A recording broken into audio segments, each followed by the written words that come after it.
The Independent National Electoral Commission (INEC) has finally concluded that the All Progressives Congress (APC) in Rivers State will not be fielding candidates in the 2019 general elections.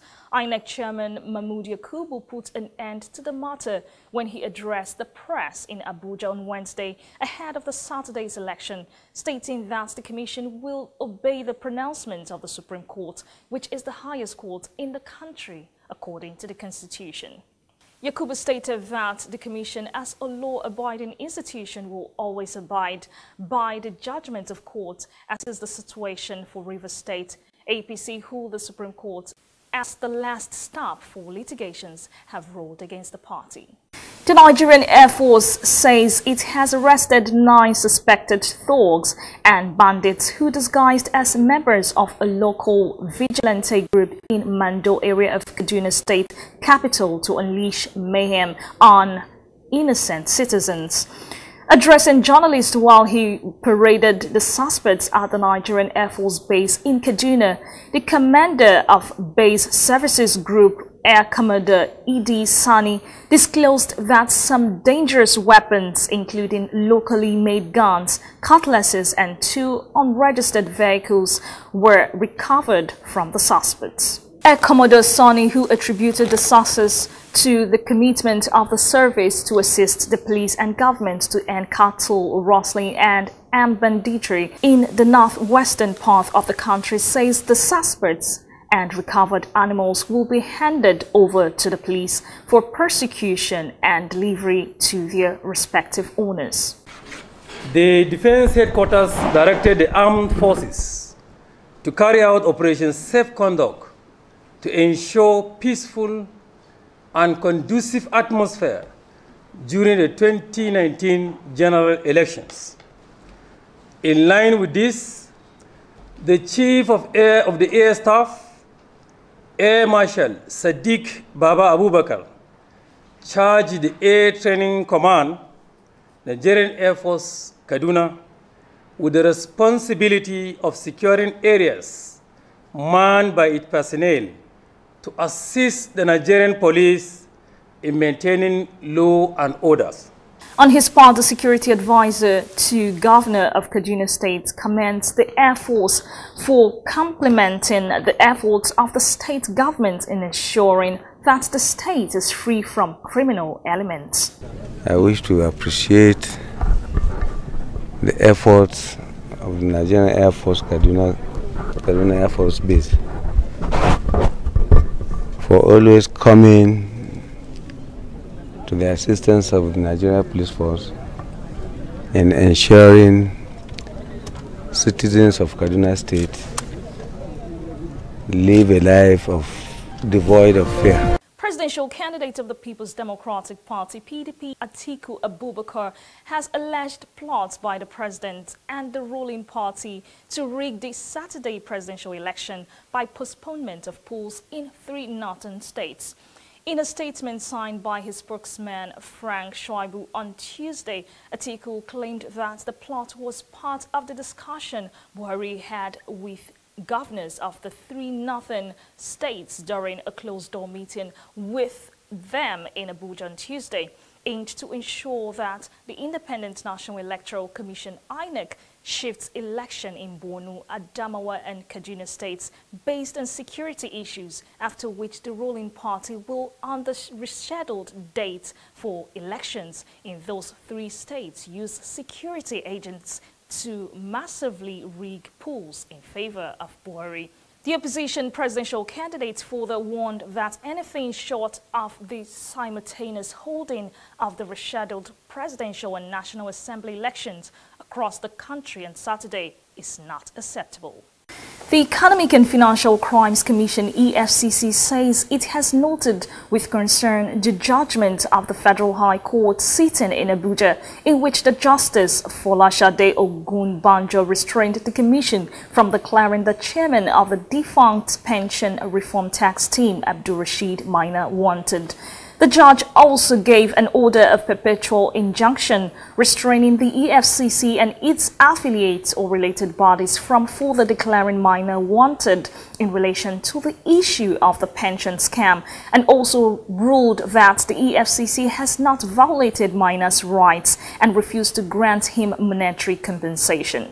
The Commission, in a statement on Tuesday night, stated that the pronouncement by the court amounted to a clog on the wheels of operations in execution of the statutory duties of the Commission and must not be allowed to stand because it is not only a miscarriage of justice but grossly inimical to the culture of corrupt free society in which the Commission is striving so hard to enthrone. The Commission also declared their intention to appeal the judgment and their resolve to do all that is required within the ambit of the law to bring every Nigerian with ill-gotten wealth to justice.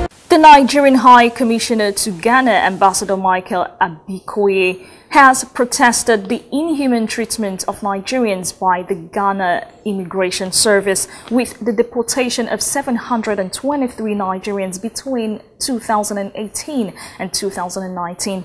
Abikoye stated this at a meeting between him and the Controller General of the Ghana Immigration Service, Kwame Tayi, in Ghana, denying the fact that 723 Nigerians were deported on alleged illegal stay, cybercrime and prostitution between January 2018 and January 2019. The High Commissioner cautioned Ghana against inhuman treatment of Nigerians, warning that any ill treatment of Nigerians would not be acceptable to the Nigerian government, while it is improper to deport Nigerians from alleged illegal stay in Ghana. The Director General, Voice of Nigeria, Mr. Osita Okechukwu, today played host to a group of foreign journalists who came into the country to observe the 2019 presidential elections. The group told the DG that they are here to ensure that the 2019 polls is credible and a reflection of the wish of the majority of the Nigerian people. Receiving the delegation, the Director General told them that the country is fully prepared to go to the polls on Saturday as the challenges it's encountered between the period before the election has been surmounted.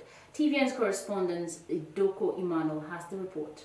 A group of foreign journalists on election observer mission to Nigeria Tuesday paid a courtesy call on the Director General of Voice of Nigeria, Mr. Osita Okechukwu, in Abuja.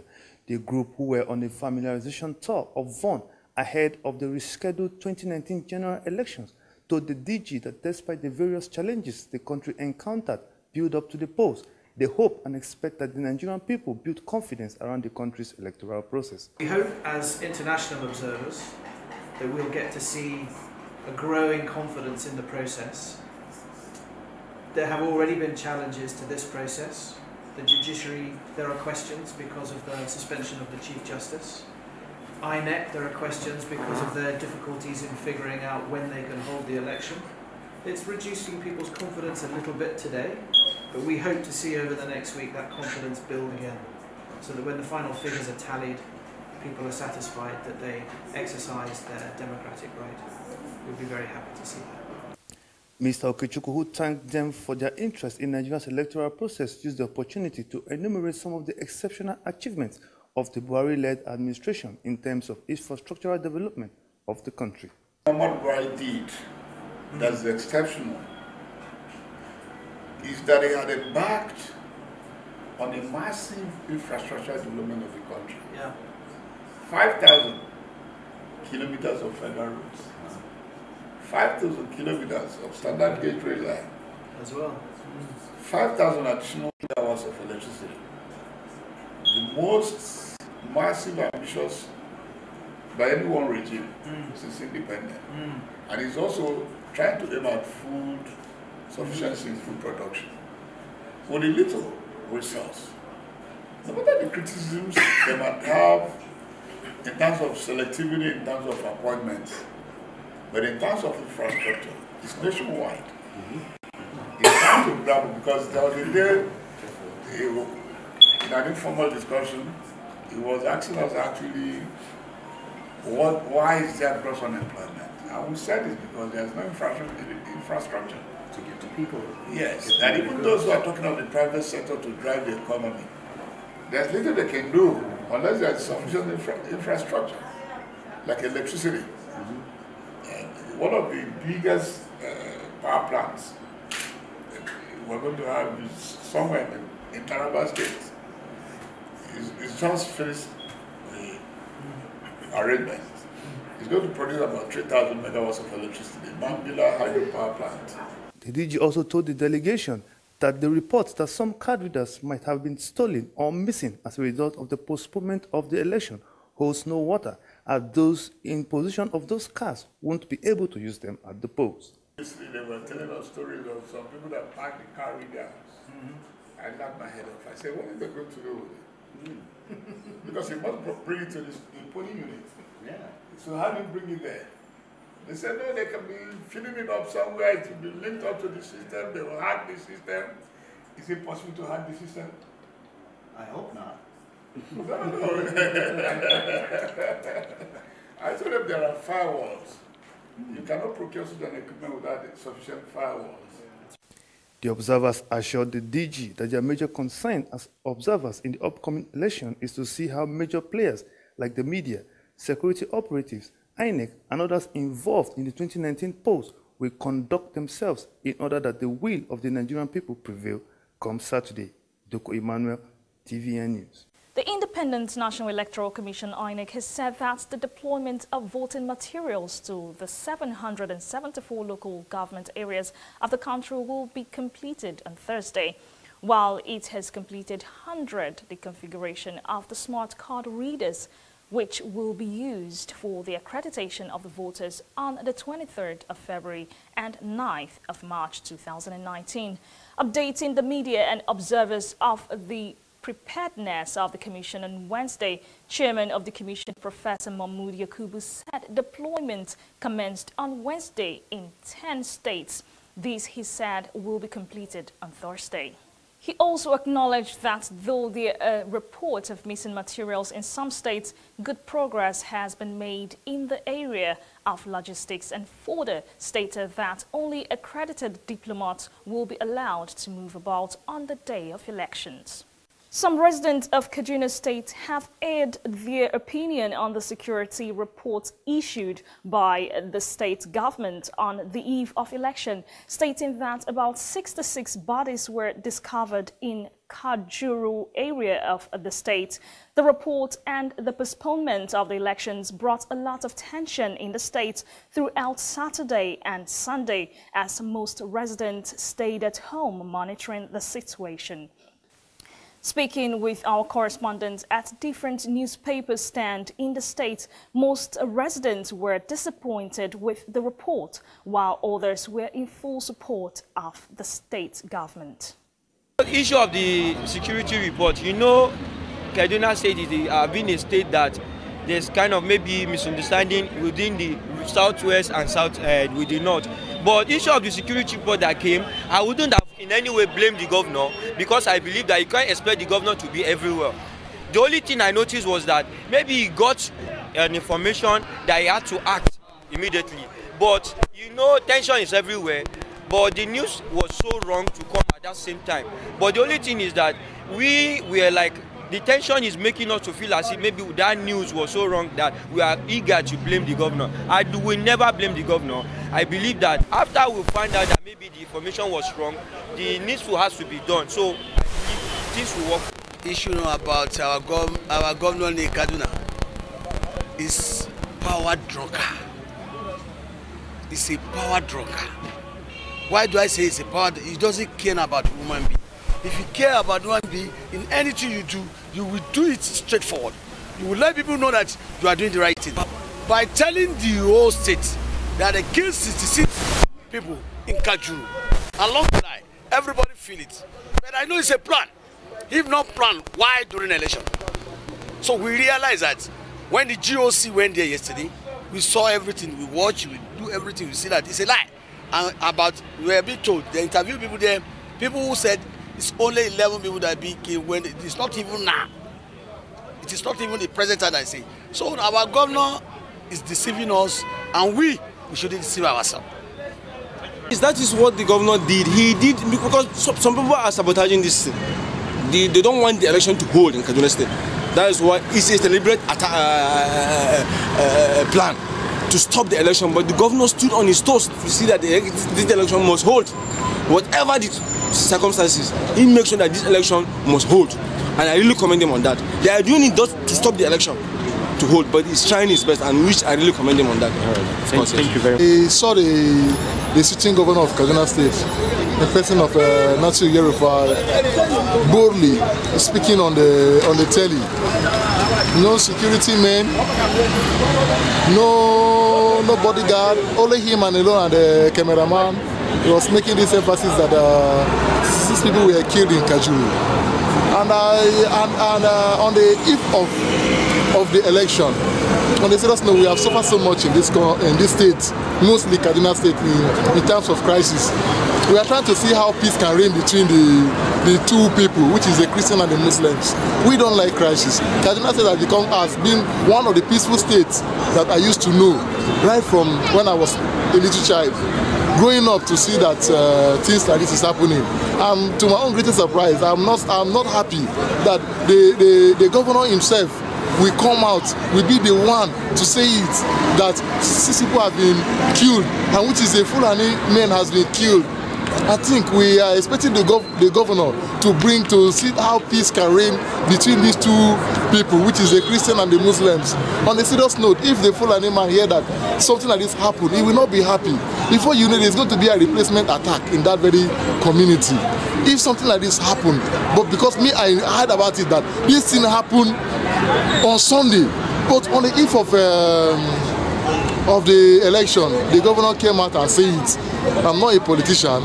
The distribution of the trader money, a no-interest loan scheme championed by the Nigerian government, was disrupted by violence on Tuesday in Ogun State. Trouble started during the distribution at the Lafenwa market in Abeokuta, the Ogun State capital, on Tuesday, when the traders were allegedly asked for their permanent voter card numbers in exchange for the no-interest loan. Members of the Abeokuta Northwest Local Council Development Area were accused of leading the hoodlums to hijack the process, while the market leaders who led the distribution were arrested and taken away by some security personnel to an unknown location.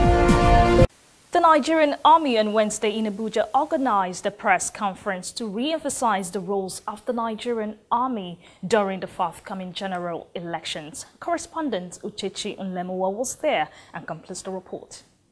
In view of the forthcoming general election, the Nigerian Army on Wednesday organized a press conference, a conference which had in attendance the principal officers, directors and general officers across Nigerian Army formation, aimed at reviewing the roles of the Nigerian Army during the forthcoming general election. The chairman of the event, Chief of Army Staff, Lieutenant General Toko Yusuf Porotai, in his remark, noted that Operation Conference was organized by the Nigerian Army 2 weeks ago to strategize on the roles of the Nigerian Army during the forthcoming general election. According to the Chief of Army Staff, the postponement of the election necessitated the need to review the decisions taken at the last conference. Lieutenant General T.Y. Buratai reiterated that the unity of Nigeria is not negotiable, adding that anyone who tries to undermine the democracy by interfering in the electoral process will be dealt with. I wish to first remind all of you that the unity of Nigeria is not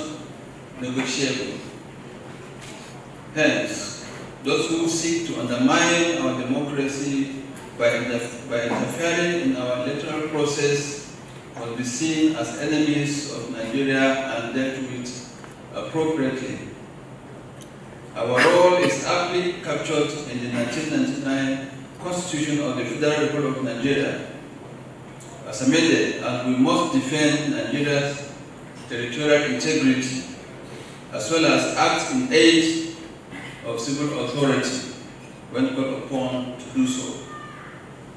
Therefore, commanders must work with all stakeholders, interest groups, and agencies to avert any act by any individual, groups, or entities that seek to undermine this process. The Chief of Army Staff also noted that Nigerians have expressed so much disappointment regarding the postponement of the election. He urged the Nigerian Army and other security agencies to rise to this challenge and ensure peaceful outcome of the forthcoming general election. As expected, Nigerians have expressed general disappointment with the postponement of the elections. The postponement has also increased apprehension in the populace and the international community with regards to safety of voters and the electoral materials.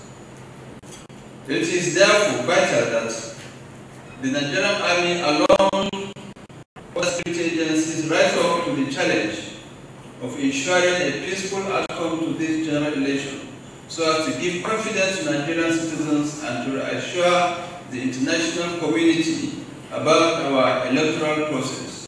On some persons who are inciting the army to disobedience, Lieutenant General Buratai affirmed that the Nigerian Army will remain neutral and apolitical, adding that any incitement of the Nigerian Army against democracy and constituted authority will not be tolerated.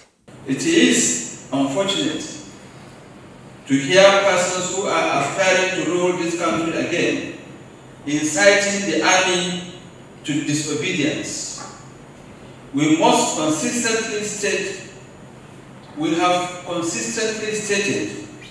our position in the political dispensation to remain neutral and apolitical. However, direct and public incitement of the Nigerian military against democracy and constituted authority will not be tolerated. I request such persons that make such statements to withdraw this inciting statement. All the security agencies are therefore implored to commence preparation, as all hands must be on deck to ensure a successful outcome of the forthcoming general election. I am Uchichi Lemowa, reporting for TVN News. The Congress for Patriotic Citizens, CPC, has called on Nigerians to rise up to the challenge of confronting and subduing unpatriotic, corrupt and selfish past political office holders in order to save Nigeria from total collapse.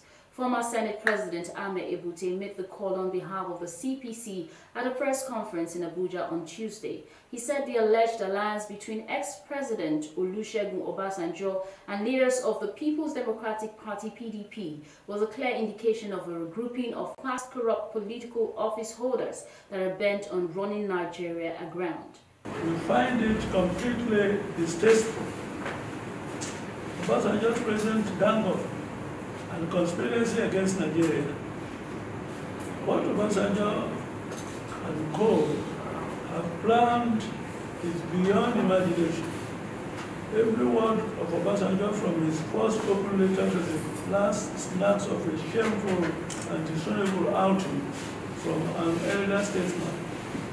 Ebute accused Obasanjo of abusing every opportunity he had to set Nigeria on a speedy and progressive path during his tenure as president, noting that the unholy union between Obasanjo and the leadership of the PDP would kill the entity called Nigeria.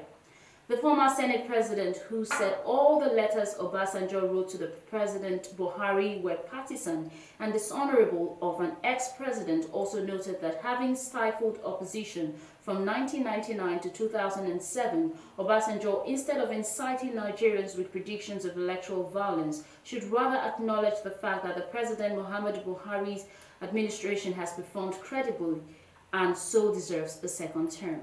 We urge Nigerians to rise up to the challenge of confronting and subduing unpatriotic, corrupt and selfish past political office holders like the Lord Obasanjo in order to save Nigeria from total collapse.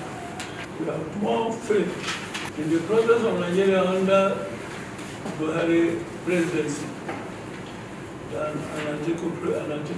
The National Working Committee of the Opposition Social Democratic Party (SDP) have expelled the party's zonal chairman, Southwest Chief Supo Sonibare, over anti-party activities and insubordination and undermining the party's leadership decisions. In a letter signed by the party's national chairman, Professor Tunde Adeniran, and the national secretary made available to TV and correspondents, the committee noted that Shonibare's actions and inactions have been responsible for the stunted growth of the party in the southwest of the country, particularly Lagos State, where the party has been factionalized and lost elections in questionable circumstances, while his general attitude showed lack of competence and capacity to lead. The committee cited relevant sections of the party's constitution, therefore approved the immediate expulsion of Shonibare from the party, subject to the review and ratification in due course by the party's National Executive Council. The letter, however, noted that the expelled chairman reserves the right under the party's constitution to appeal the decision of the National Working Committee within 7 working days of receipt of the notice.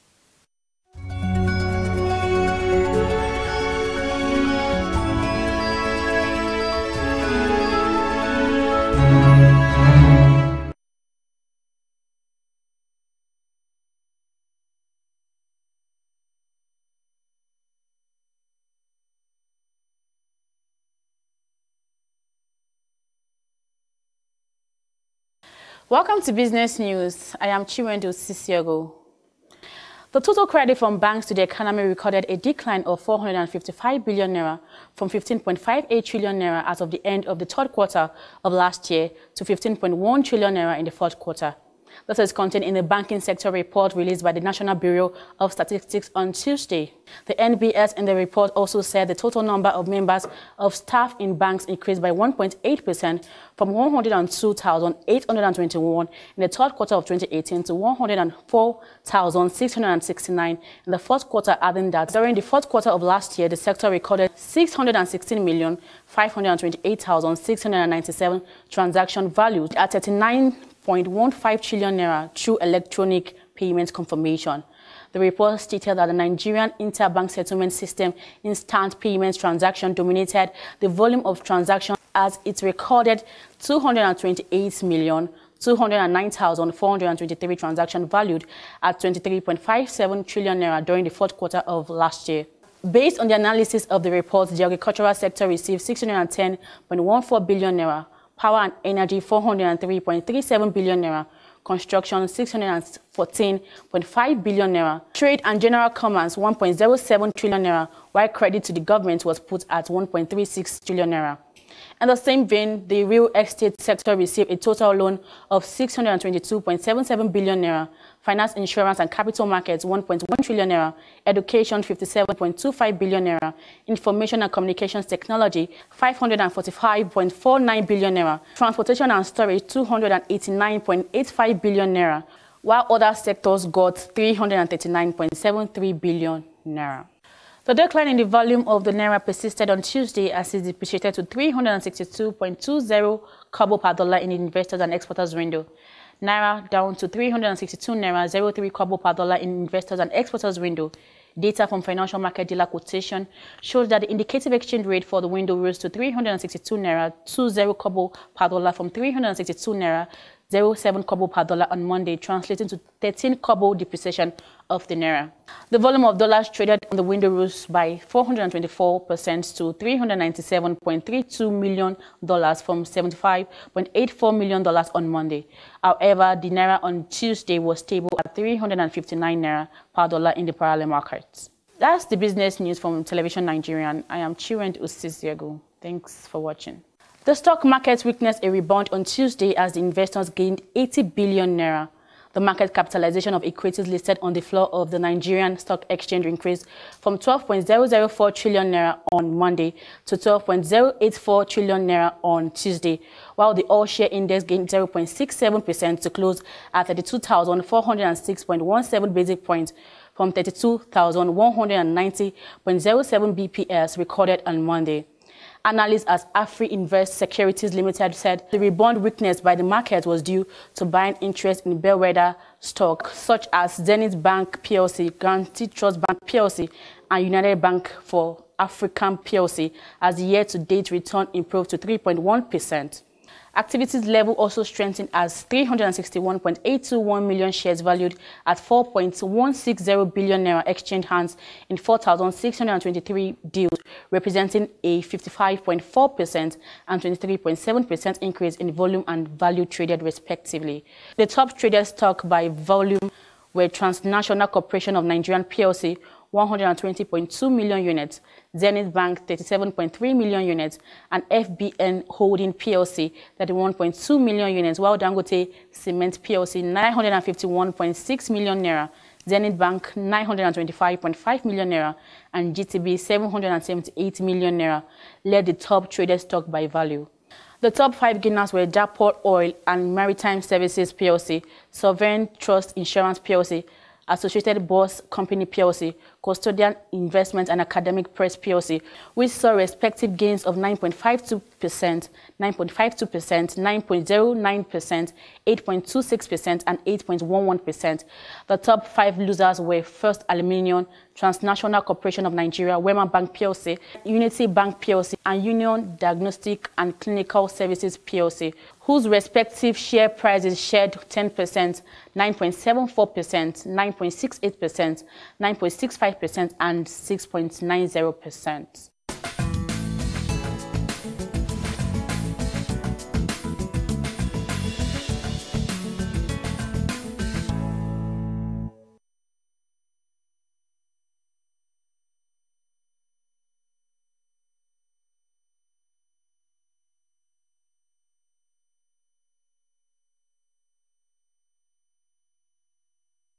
Nigerian national beach volleyball team on Tuesday departed Kaduna after about 10 days camping to Ghana, the venue of the African volleyball competition. The team stated that their main aim in Ghana is to clinch one of Africa's tickets to represent the continent at the World Championship, while the head coach of the team, Ajilore Kayode, and his players are optimistic they will fare well at the competition because of their level of preparations and the quality of players they are taking to the competition. The last time we qualified for the World Championship, the team that we had in camp, in fact, we compared with this team that we had in this camp, I would say this is the best. Because I don't think I've ever had it like this before. Because compared to the last one, it had to be a lot of fights. We do so many things, but at least with this crop of players that we have here now, I can assure you that it's going to be better even than the last one. Mentally and physically prepared, because we are the Eagles.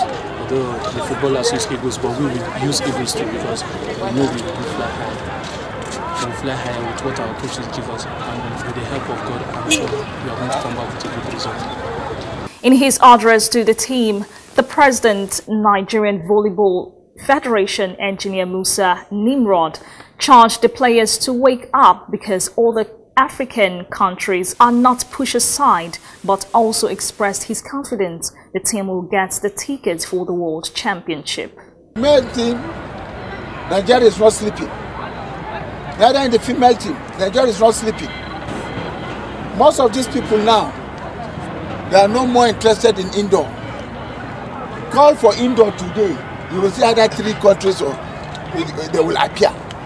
Now you can see, even Cote d'Ivoire, you understand, they will not want to come. Even on this our West Africa, I know Gambia are also battling. Everybody now beach.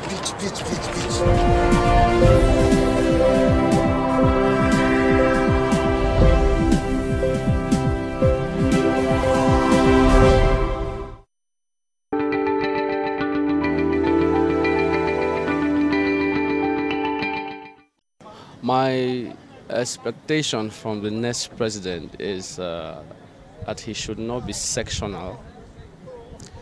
He should try as much as possible to create an enabling environment for everyone who is a Nigerian to feel like a Nigerian. A president of a nation is a president of all, not a president of a region or a religion. So my expectation is that he should consider in restructuring the country so that every part of the country and the system will work. The next government that is coming should really go into mechanized agriculture, not this type that you give somebody loan of how much to go and, they should mechanize this agricultural sector in such a way that we'll have large volume of food coming out of that place. The next elected president, what I expected to do to start with is to restructure this country, to introduce power to the state so that the state can be powerful, so that every state can be viable, to reduce the migration from the state to the federal, and to give autonomy to local government so that the local people can be developed. That is what I expect of them. That will provide money in circulation, empower Nigerian youth, transform Nigeria out of insecurity and fatal corruption, and that will uphold the rule of law. It should make sure that actually majority of our infrastructure revert back to back.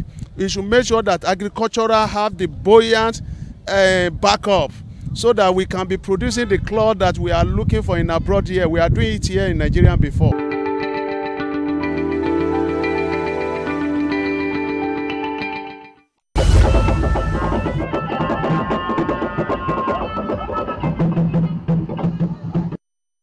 Chairman of the Independent National Electoral Commission, INEC, Professor Yakubu Mahmoud, today while addressing a stakeholders conference in Abuja, threw more light on the causes for the extension, or rather the postponement of 2019 presidential election, which were earlier scheduled to hold on Saturday, the 16th of February.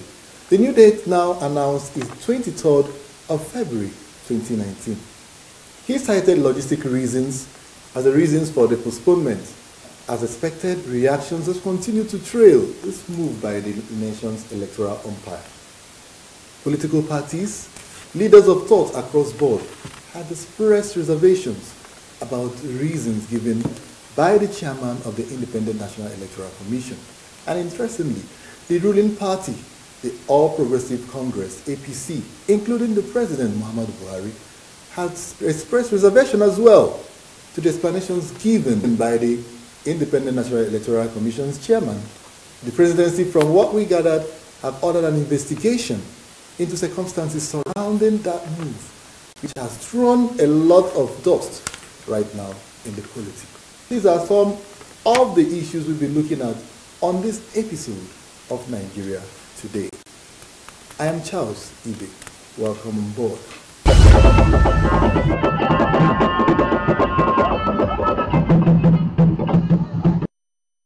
Now, to do justice to this topic today with me on set, I have a politician and a public affairs analyst. He is Ilesomi Andrew. Welcome. Charlie. Good afternoon, Charlie. Thank you. How are you today? I'm fine, thank you. Good to see you. Yes. Saturday, 16th of February. Many has been termed Holy Saturday, Silent Saturday, a lot of things on the social media. They've described it severally, because on that day there was no wedding, there was no burial, there was nothing, there was no business, there was no movement. It was just a silent Saturday in the history of Nigeria. Starting with, how did you receive the news of that postponement? If you look at it, we had so much assurance about this election. Tempers were high, emotions were high, everything went standstill. I'm sure there will never be a day like this again in Nigeria. But when it came, what do? Some of us have shock absorber. We expect anything. Nigeria is a wonderful country whereby if you go to sleep, if you wake up, you wake up. It means there's another day for you to forge. So an assurance is what a man gives you. He goes to bed. When he wakes up, he tells you another thing. So when Professor Mahmoud Yakub came up and said about 3 a.m. that the election was cancelled, it was a very rude shock. But he knows that, okay, Nigeria will just make noise and everything will calm down. But he had 4 years. to prepare for that day. 4 years. You should put everything in place. But the shock came. What do you do? So for us now as a politician, as an analyst, we go back to our drawing board. Okay, we start all over again. 1 week. Sunday is gone. We have 5 more days to go. So what do? We go back to the drawing board. We re-strategize and relaunch again, hoping that there will be no another rude shock for another postponement. We are hoping, not that we are sure that there won't be. So it came. So we just had to forge ahead. But I think it was a very big blow. All right. Now, some people have expressed reservation, not on the announcement, but on the reaction, especially of the ruling party, the president and all of that, towards the announcement. Some have expressly expressed the fact that they believe that INEC was acting in concession with the ruling party vis-a-vis the presidency. What do you think? Well, if you look at when the president reacted, he was also surprised. In fact, he was even in Daura to cast. He was in Daura in Katsina State, and all of a sudden he granted an interview, very brief one, and said he was also surprised. And all of a sudden he just took the next waiting flight back to Abuja. Well, what do we do? If you were the one, what would you say? You would say you are shocked. But for me, it looks like a calculated plan that this election should be cancelled. Because there was no reason for it to be cancelled. It's either you win or you lose. Somebody has to win the election.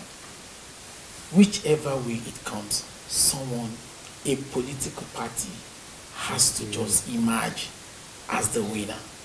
So there was no need, but since it came, he reacted, pockets of people too reacted, the whole nation.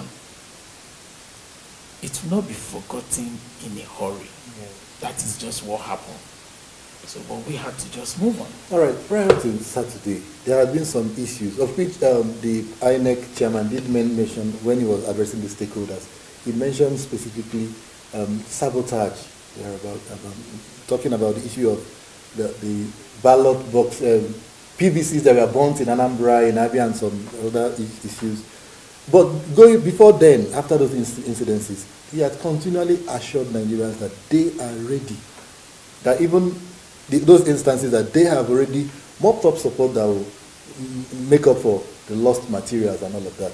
And now, to dying minute, you now wake up and tell Nigerians that all of a sudden you are overwhelmed by the whole thing, and then the whole plan for the day was changed.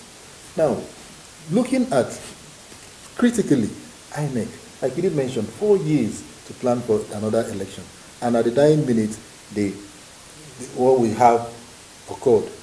Would you vouch for INEC, given another 1 week? Would you say that come Saturday, the elections or the issues that prompted this election will not still crop up, to make sure that at the end of the day, the results are credible, free, and fair? Charlie, let's go back to how we started. You had 4 years to plan. You failed for 4 years. You now had 1 week.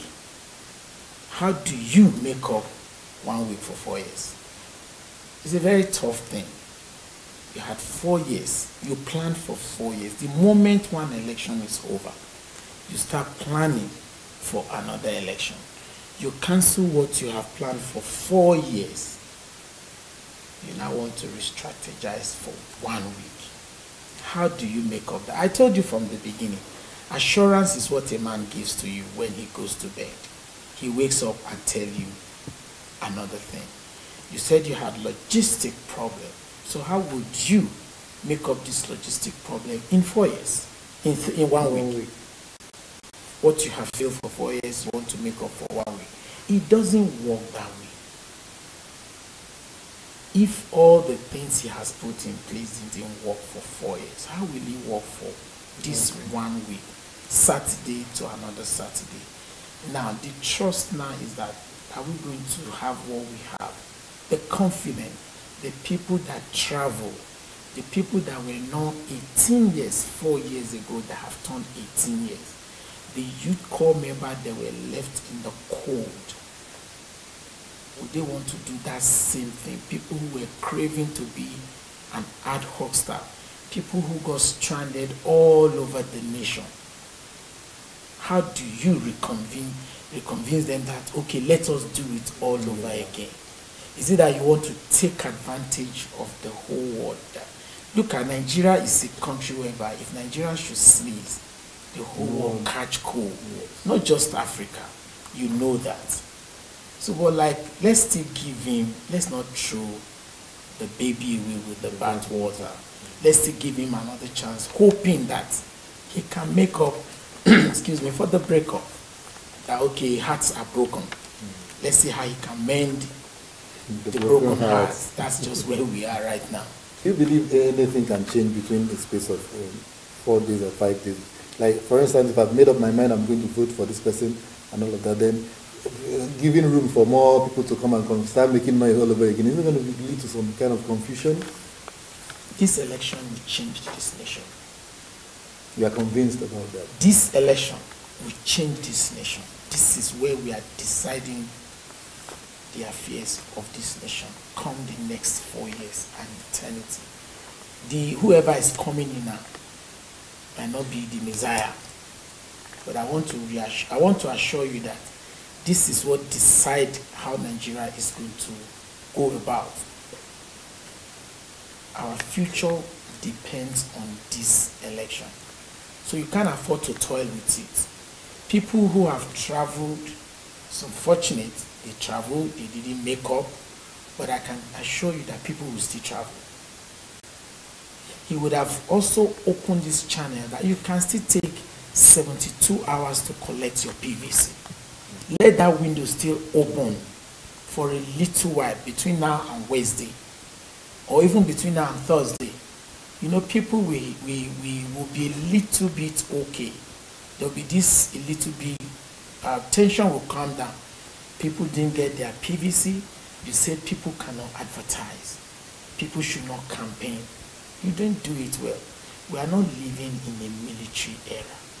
You try and manage situation. You understand? Okay, this is where I am. Let me balance up with this XYZ so that people's attention will be a bit shifted away from. That's where the only way I fault him a little. Maybe he was not properly advised. Maybe they should have advised him a little and said, okay, sir, with due respect, do it this way so that we can calm down situation. You don't do. I don't tire for all the things where you dey yarn. Blood don't be right. You dey yarn no pattern. Shey you think say na only you fit buga? I go show you. This matter don't pass, be careful. You dey show yourself all these years, I just dey look you. This time, you go know the kind of person where I been dey watch as you dey try scatter my future. The future where I dey try organize for myself. Small. Na him you dey try kill, abi? Na to kill, scatter, and destroy my parole always do your agenda, abi? Oh, but you know, Fito, not this time. I don't set my own agenda. I know how way your agenda go fit past my agenda. Because my agenda strong past your agenda. For this election, the agenda now. It's our future. No violence. Just vote.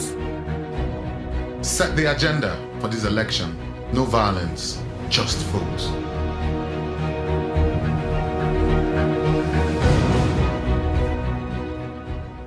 Yeah, welcome back. The program is still Nigeria Today, and we are discussing the postponed 2019 general elections.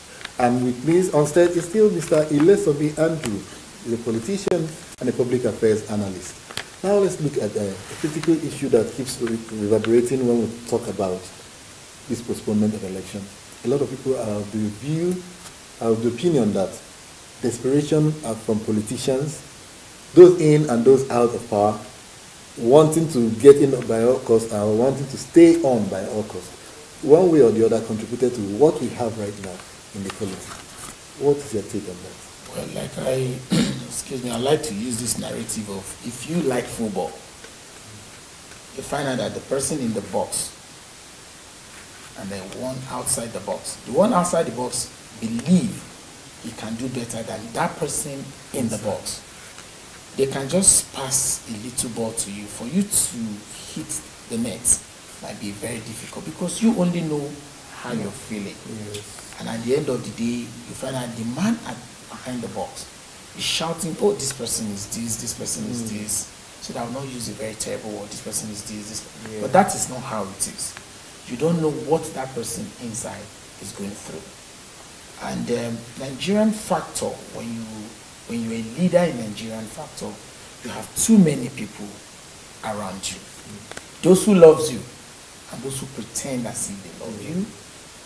Those who, as a leader, people can't even give you good advice. Do you know that? Most politicians out there today, nobody gives them good advice. But because they are your cronies, you cannot believe that the advice they are giving you is not true advice. You believe that whatever they advise you is the truth. But some of them, you even advise them, they don't take the advice. So this is how it plays. So those that are outside will be feeling aggrieved that this is what's supposed to come to me, come to us as a community or whatever at this time. And the man on the hot seat, I'm like, okay, I'm taking my time to go here and here and here so that I can get it done in the right way. Or you find out that you have too many advisors. How many will you listen to at the same time? Well, because you are the paymaster, you also need these people around you because it makes your health swell. Yes. A little. That is a Nigerian factor. All right, like still on the activities of politicians during elections generally. Normally we have campaigns and all of that, but then we have some negative activities that crop up. And one way or the other points back to politics. Like the issue of Anambra, burning of electoral materials. We had the issue of laying of sensitive materials en route to some aid locations. Things point out to activities of politicians who want either to scuttle the process or to ensure that it goes in their favor. Either in their favor or maybe in the favor of their political party, so to speak. Now, Nigerians and Nigeria, destroying Nigerian process and all of that. How does all these things go down? Are we really ready for democracy? If you look at it, we are going to get it right. So these are the process of getting it right. In 1999, which is about 20 years now, things are changing, either for good, for better or for worse, whichever way you look at it. But it's not the way it was as at that time. So we are moving on. I do not want to believe that we are moving backward. We are moving up. As we are climbing, you find out that a lot of things are happening. The political thuggery is not as intense as it used to be before. Then when you come up and somebody tells you, go and do this for me, you can as well tell, where are your own children? Can they do this for me? You understand? Then you find out that some politicians will incite others and say, look, no, it has to be me, me, me, me. What have you contributed to that community that you're asking somebody to come and stuff ballot boxes and bring it for you, Willie, or go and burn? At whose detriment is it that look at Anambra for instance. Why burning the INEC office? Why burning the PVC? What do you? What do you? The Abia State. What do and the Plateau? What do you intend to gain? You understand? Either you burn or you don't burn. A winner will emerge. Sometimes the view that is to ensure that there are staggered elections, that elections doesn't hold in some places, so that some certain political parties will benefit. When I hear things like that, it amazes me because if you look at it, you can't just sit down now and say, okay, let's take Plateau State for an instance. The ruling party is in charge. In a particular area now, you now go to Bono. Who is suffering? You won't get your PVC until in the next 4 years. So you have disenfranchised a lot of people by burning that place. And whatever is left, INEC will count. That means you didn't vote. So you suffer and you're going to wait. So who is feeling the pain of burning a particular place? It doesn't really make any sense to me. So you don't see any grand conspiracy in all of this that's playing out right now? Have you noticed? Just straight plain politics? Yes, have you noticed that anytime politics, I mean, in the political era when politics is playing up, this is where you hear all this news. You keep hearing, it makes headline. Why is it not making headline before now? So why is it making headline now? That's okay. There's something greater at stake. Yes. Why is it making headline now? Any politician now, as I'm talking to you, will tell you, okay, go and do this. You just go out and do it. And you're not thinking straight, your own. Who doesn't want, I want to be the president of this nation too. So why should I mar somebody's opportunity? You understand? It will play back. So why should I mar somebody's opportunity by, because okay, I don't want this person to win. So when it comes to my own turn too, it will be the same way. And if you look at it, I don't think it's really going on well for a particular politician to say, okay, go and do this, or go and burn. We are going to pay for it. Nigeria will pay for it. Our taxpayers' money, we will use it to pay for that particular. It might not come on to us directly, but indirectly it affects us. Now, both PVCs were bonds. It belongs to people. To people. Now, electoral materials destroyed. People would have been used by people. Now, some people have traveled. They've incurred a lot of costs. Some people have died. Some people have died along the way. Some people have been disenchanted by the whole thing. Do you see all of this playing out in the issue called voter apathy? Do you foresee maybe a reduction in people coming out in the process? Does it kind of remove confidence in the process and the ability of the whole electoral process panning out to ensure free and fair, credible polls? Well, I don't want you to use free, fair, and credible, but just use that there will be election. Okay. Yes. But free, fair, and credible is the basis of any election for it to be accepted. That's the word. The word comes free, fair, and credible. But let us use there will be an election. Let's take the word free. Let's take the word fair. And let's take the word credible away. But there will be an election. Okay. That is what I want you to look at. Because what happened on Saturday has taken a lot away from people. Like I said to you, it's like breaking a virgin's heart on Valentine's Day. I'm sorry to use that word. I don't know if you understand. It's like breaking a virgin's heart on Valentine's Day. So there will be an election. Definitely there will be an election. International community are looking at Nigeria. Nigeria is in the eyes of the storm.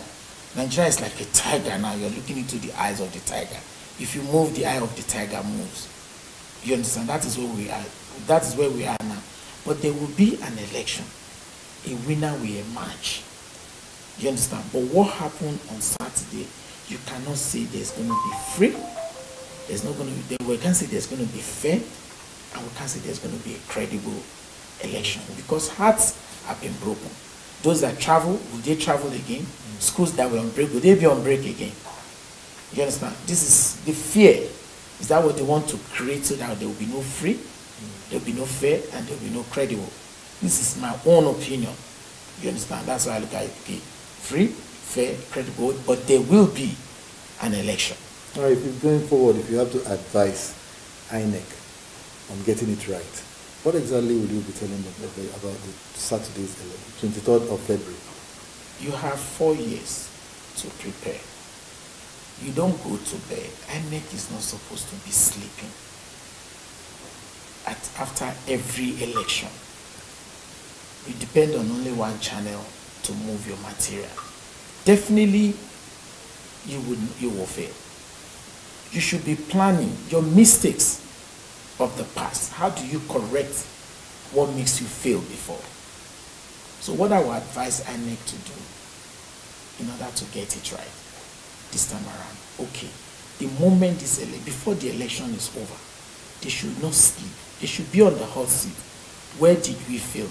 There should be a recording that, okay, they play it back. How did we fare in FCT? How did we fare in Kogi? How did we fare in Kaduna? How did we fare in Plateau, Niger?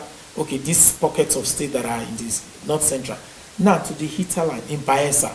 across the river, how did we fare? What did we not do right? So you need to start working on it now because you have another 4 years to do. So what I would advise them to do is, that means they have used in failing. They should use that means now and say, okay, let us try not to fail the way we fail. So that we'll not just wake up by 3 a.m. where people are enjoying their sleep and we break their hearts. Just use this word. I am sorry. People want to hear you saying it. Yes. You understand? It goes a longer way. Not just say it. Each time they ask him, say, if you go back to my last word, the way maybe the phrases he used were different. He has apologized. Yes, you apologize, yes. But just use the word, I am sorry. It goes a longer way. People will find a place in their hearts to forgive you easily so that we can move on. He has done it, he has done it. Forces that made him to cancel it, we don't want to know because probably he might have to explain for a very long time. But just use this word, we are sorry, this has to happen. Logistics reason. Of course, they blame it on logistics. But history will continue to trade it that in a day like this is what happened. You understand? But he apologized. All right. He said he was sorry. Finally, in line with what this last frame of thought, logistic reasons and whatever explanations he had to give. A school of thought existed that said INEC is overburdened, INEC needs to be unbundled, INEC needs to be independent in terms of constitution of INEC, who appoints who and who takes orders from who, so that they are operating as an individual and independent entity that will be able to deliver free, fair, and credible elections. Maybe not this time, maybe in the future, but in Nigeria, free, fair, credible elections. So, finally, what would be your take on that? Okay, if I were given this opportunity to tell the government that they should free INEC, let them be independent, so that they will not take order. But for Nigeria now, we are not ready. So, as in a nutshell, INEC is still not independent. INEC is not independent.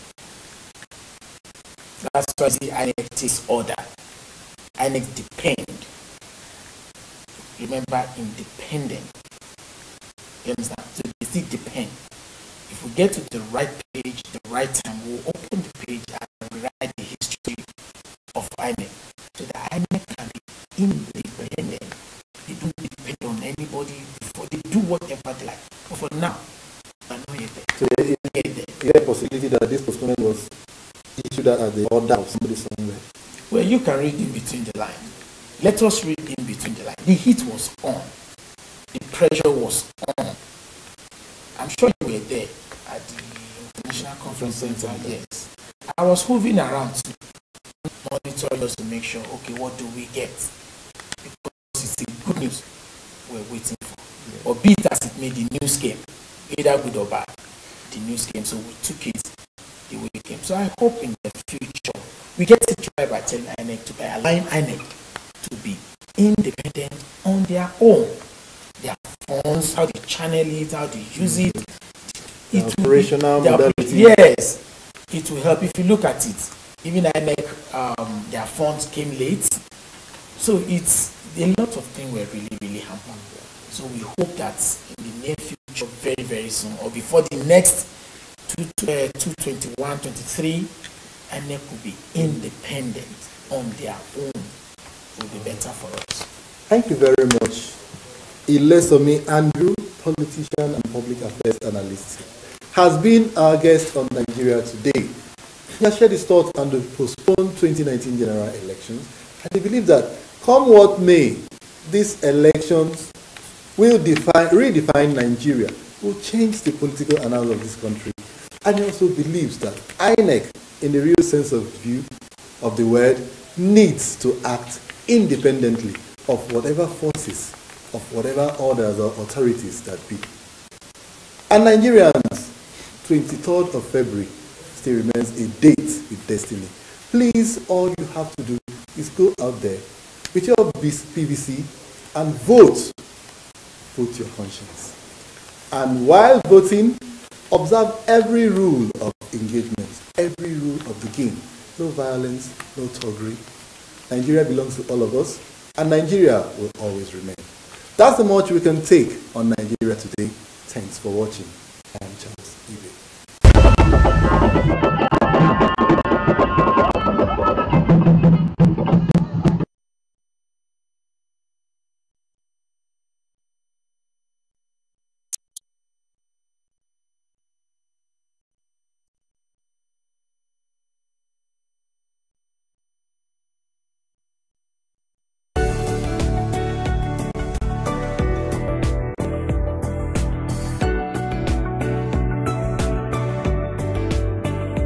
Recently, the much anticipated general elections, which was slated for February 16th, was postponed to February 23rd, 2019.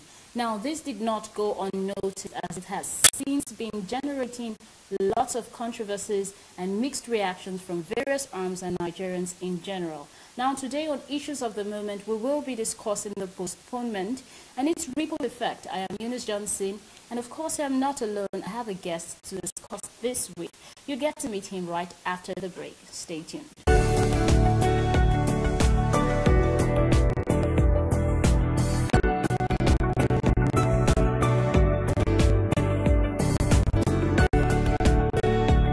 If you just joined in, the program is still Issues of the Moment, and if you give us some minutes of your time, would make it worth your while. Election postponement matter rising is our focus today, and my guest is Ben Shemang, Acting Director Training, Voice of Nigeria. You're welcome. Thank you very much. Yeah, it's been quite a while, and seeing you, you know, after such a long time. Sure, and of course with these elections, some will have to go to some corners, some crannies here and there. Exactly. To look for news and all that stuff. And for that reason, yes, one could go hiding. Or it's for news. Much needed. Yes. Much needed. Now Yeah. we're talking about the election postponement. You know, a lot of people have been saying lots and lots of things. And after what looked like a long-term preparation by INEC, everything seemed to be set, no traces of postponement in sight and all of that. And then suddenly, a few hours to elections, we hear them come up and just say, okay, we cannot do this at such short notice. Why do you think this was so? Well, it was so because it was no longer fake news. It was real, as in real, because the Independent National Electoral Commission took into cognizance quite a lot. Of course, they explained to many Nigerians, the international community, and of course, their reasons are on the, before the public domain. And even when we hear that they're talking about the weather, and of course, they will tell you, or like they say, aeroplanes will not take off, neither will they land. And if therefore aeroplanes were being used to ferry what we call for freight in terms of carrying sensitive electoral materials, if they couldn't take off, it also follows that they will not land over there. But what we're also hearing from the Nigerian Airspace Management Agency is that, look, up to Friday, the airspace was free and it was good for either takeoff or landing. But as a layman, for sure, I know that the weather those few days was terrible, and you can hear from my voice, I had kata from that, but that is not, that's just on my own side. But again, if it was so, there was the need for that election to be shifted, so to speak. And if you check, it's not the first time. Jega those days had to shift it. And at a point, he was moving on, insisting he was going to conduct the elections around the 36 states of the Federation and Abuja. And the security agency said, look, some local governments in some states of the northeastern part of the country were still within or occupied by Boko Haram. So they needed to rout those guys, get them squeezed out of that area to enable INEC to conduct the elections. But even then, INEC was still insisting they could do it. But they said, okay, there will be no guarantee for the election officials, for the materials, and of course, we need Nigerians to vote. And so that ensured the calling for a meeting of the National Council of State. All former leaders were there, former Chief Justices of the Federation were there, Senate President, and other notable key stakeholders. They all were there, and the reasons looked so convincing, and so INEC had to postpone it. And in this case, INEC again came up to say these elections will have to be shifted by a week, and I think that it's what it let's. So you think the reasons they gave for the postponement were justified? I am because perhaps the problem, sorry to interrupt you there, but perhaps the problem might not be postponement, but the time of the space, the span of postponement. Now, if you also look at something that the INEC officials are not telling us, like we have accusations and counter-accusations. This party was already rigging. The other one was already rigging. And I think that the INEC leadership would want to come out clean, as it is said. He who goes to equity must go with clean hands. And if INEC, after conduct of elections, they want to also say, look, we gave you credible and acceptable elections. Therefore, if really they probably saw something within the security agencies that they are not also telling us, they decided to take some people by surprise. Speed, accuracy, and surprise are elements in administration. If you therefore realize that some people were already planning something, we saw that some people, ballot papers were being, result sheets were being flouted here and there. If that was the case, it means INEC actually took some people by surprise. So it was more or less a strategy. You might want to call it a strategy. I tend to believe so. I don't work for them. Okay, but then, you know, over the time, I've come to know you actually as a defense correspondent, apart from your portfolio. Now, in your capacity as a defense correspondent for quite a very long time, what do you think is the security implication of this postponement? Well, it's for everybody to go to the drawing board. It's for everybody to also go to as it were, look at if they had done it that time, what would have been the consequences? If there were lapses that would have been realized, it is now time for people to kind of see what would have been a kind of a loophole, look at the pitfalls that would have happened, and kind of sealed them, so to speak. It has given them time to look at that. And again, if you even look at the Northeast, even though Boko Haram was also carrying, they intensified the attacks, but the security agencies also came in very hot on them, and we have also seen that many of them have either been killed or arrested. So to speak, it's like they want to have what you call a stable polity, where, of course, the terrain is safe for everyone and suitable for everyone, yes. So I think that the security agencies, if they were not prepared, there is time for them to re-prepare. Exactly. Yes. Okay, now a lot of people had prepared in different capacities for the elections. You had some cases where people had to even travel to their states all because they wanted to exercise their franchise. Some did election shopping and all that. So now, what exactly do you think is the impact, the economic impact generally of the postponement? Yes, Eunice, let's start from a very light mood. I saw some people doing some the usual stuff on Facebook. I said, look, welcome to a free Saturday, where there is no election, no wedding, no burial party, no this, no that, no shopping, nothing. So it's a free Saturday for everybody. But talking seriously, if you can imagine how many flights that would have come into the country or gone out of the country, within the country and outside, that money is lost. You can also imagine hotel businesses that is gone. Markets, if you look at it, those who would have either sold some items or bought some items, that is also lost. And it's huge loss. I can see that the Lagos Chamber of Commerce and Industry, the DG Moda Yusuf, is already calculating in billions what Nigeria has lost around the Federation.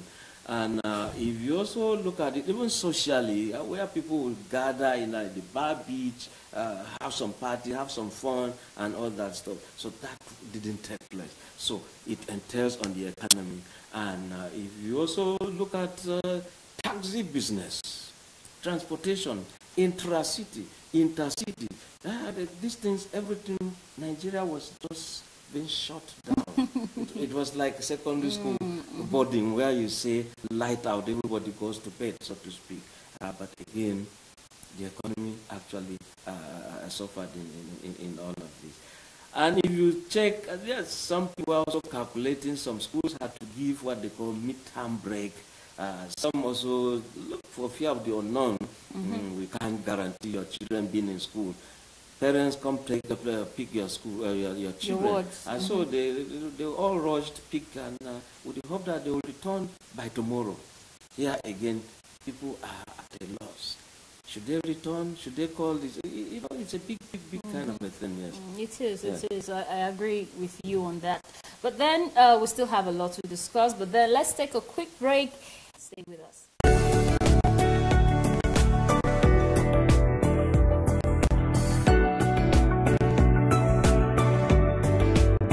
You're still watching Issues of the Movement, and before we went on a break, we were talking about the election postponement, its impact on the Nigerian economy, and, you know, general issues regarding the postponement. And my guest has been Ben Shemang, Acting Director Training, Voice of Nigeria.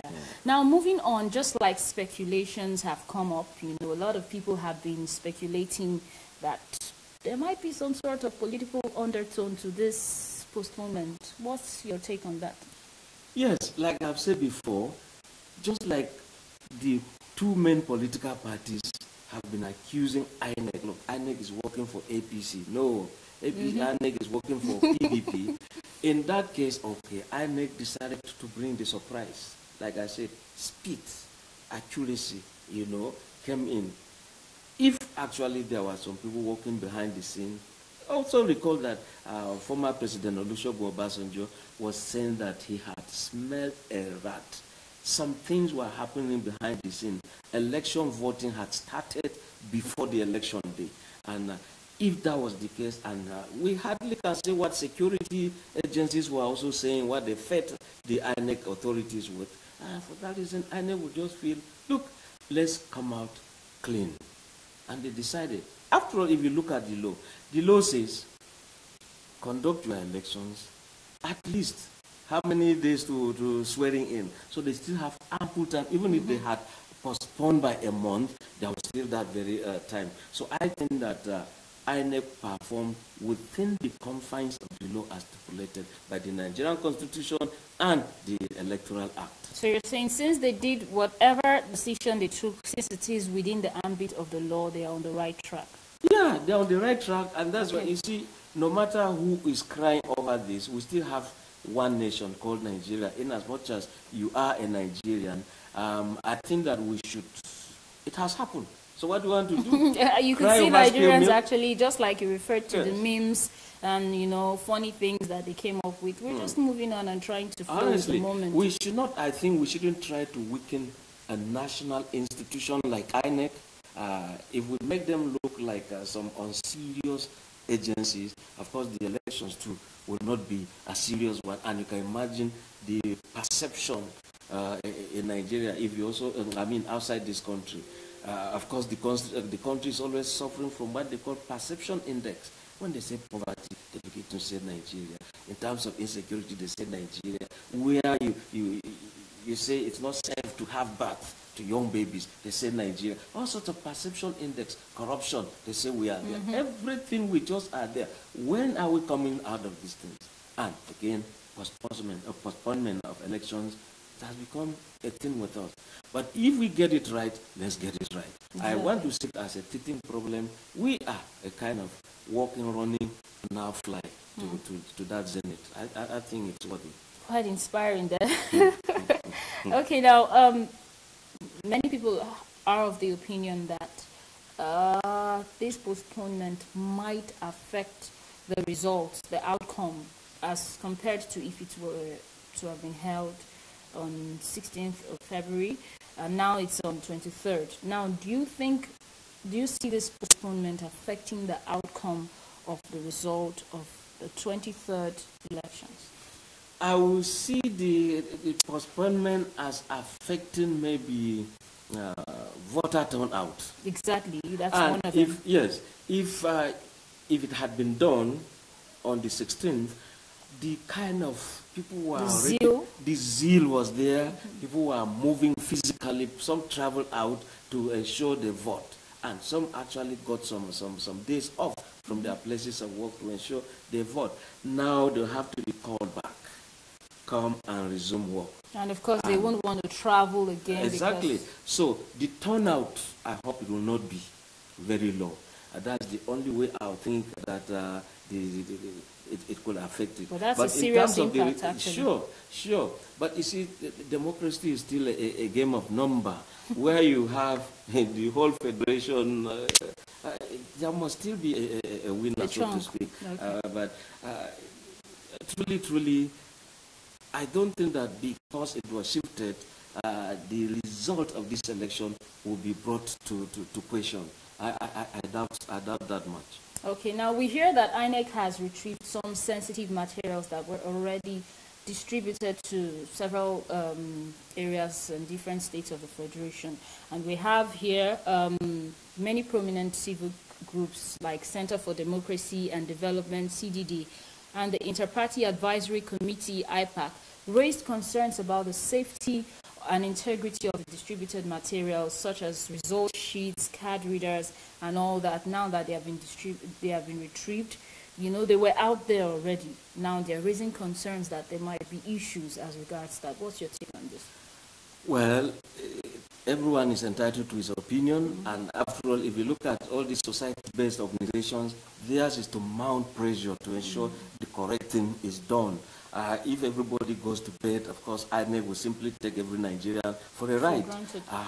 But having said so, I think that, yes, INEC is also promising some things.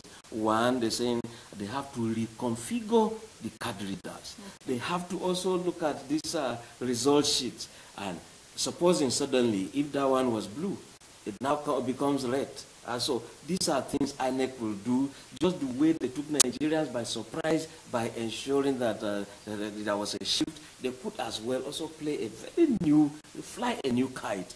If, like I said, the previous one was blue, now they can change it to yellow. And so that tells you some that people they're on top again. Of their game, Exactly. So I think that let us simply give them the benefit of the doubt. Let's see what they can do. Let Nigerians. Perhaps the questioning should come after.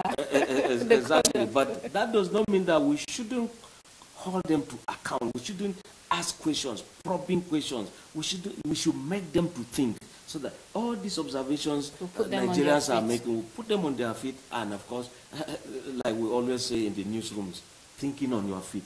The issue is so serious that you don't sit down. You stand up thinking and talking and moving. And so that is the job of INEC. You hit the ground running, because all eyes are on Nigeria.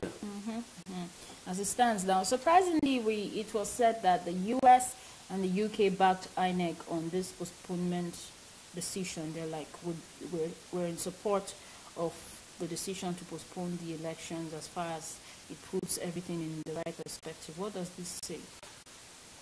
Just like I said of the CB, society-based organizations, NGOs, it's still the same pressure. If you had NGOs at home mounting pressure, now you're having a pressure coming from outside. All that they want is, let there be a process that is clear, a process that is legal, and if there was a postponement because of issues of this nature, logistics, environment, and all that, yes.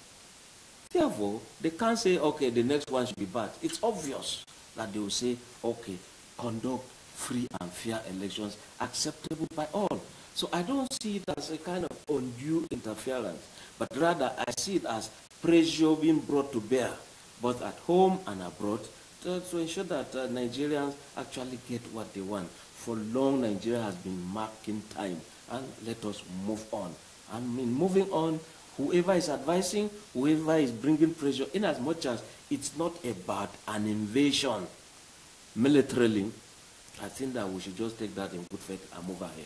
Okay, let us round off with this question. Now, how do you think this postponement would affect the image of Nigeria before the international community? Like you said, Everyone is watching. All eyes, all lenses are on Nigeria right now as it is.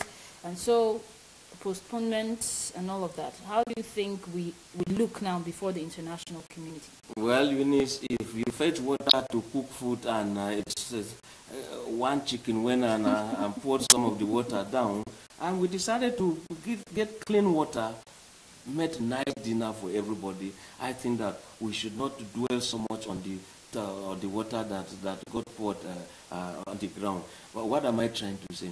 Honestly, if we can just get it right, like it said, all eyes are on Nigeria. If Nigeria gets it right, honestly, ECOWAS will get it right.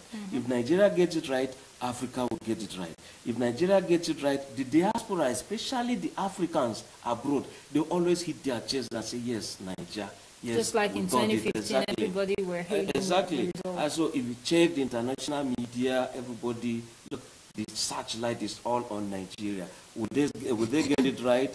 This black nation, most populous nation, you know, the giant of Africa, which we are, the first economy of Africa, will they get it right? That is always the question. So I think that the postmortem is to also make it, look, let's look at what went wrong and correct all of this, and, so that we can have ideal elections acceptable by opposition. And let's begin to see whether those defeated will pick up the phone one day and say, oh, congratulations, you have defeated me. We are looking for that period so that we don't begin to have all these too many numerous court cases, you know, where some people use state funds to execute or prosecute others. Let us simply begin to accept results as they are. You have been defeated, you have been defeated. Pick the phone and call your opponent. Congratulations. Congrats. Yeah, most of all, what we hope for is peace. Peace should reign. And that's the much we can take on the program. My guest has been Ben Shemang, the Acting Director, Training Voice of Nigeria. Thank you very much for being part of the program. Thanks. Yeah, and we've been discussing the postponement of the 2019 general elections. Hopefully it will be for the greater good. I am Eunice Johnson. Thank you very much for your time.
Instead of pondering what the best strategy is to get something done, you just do it.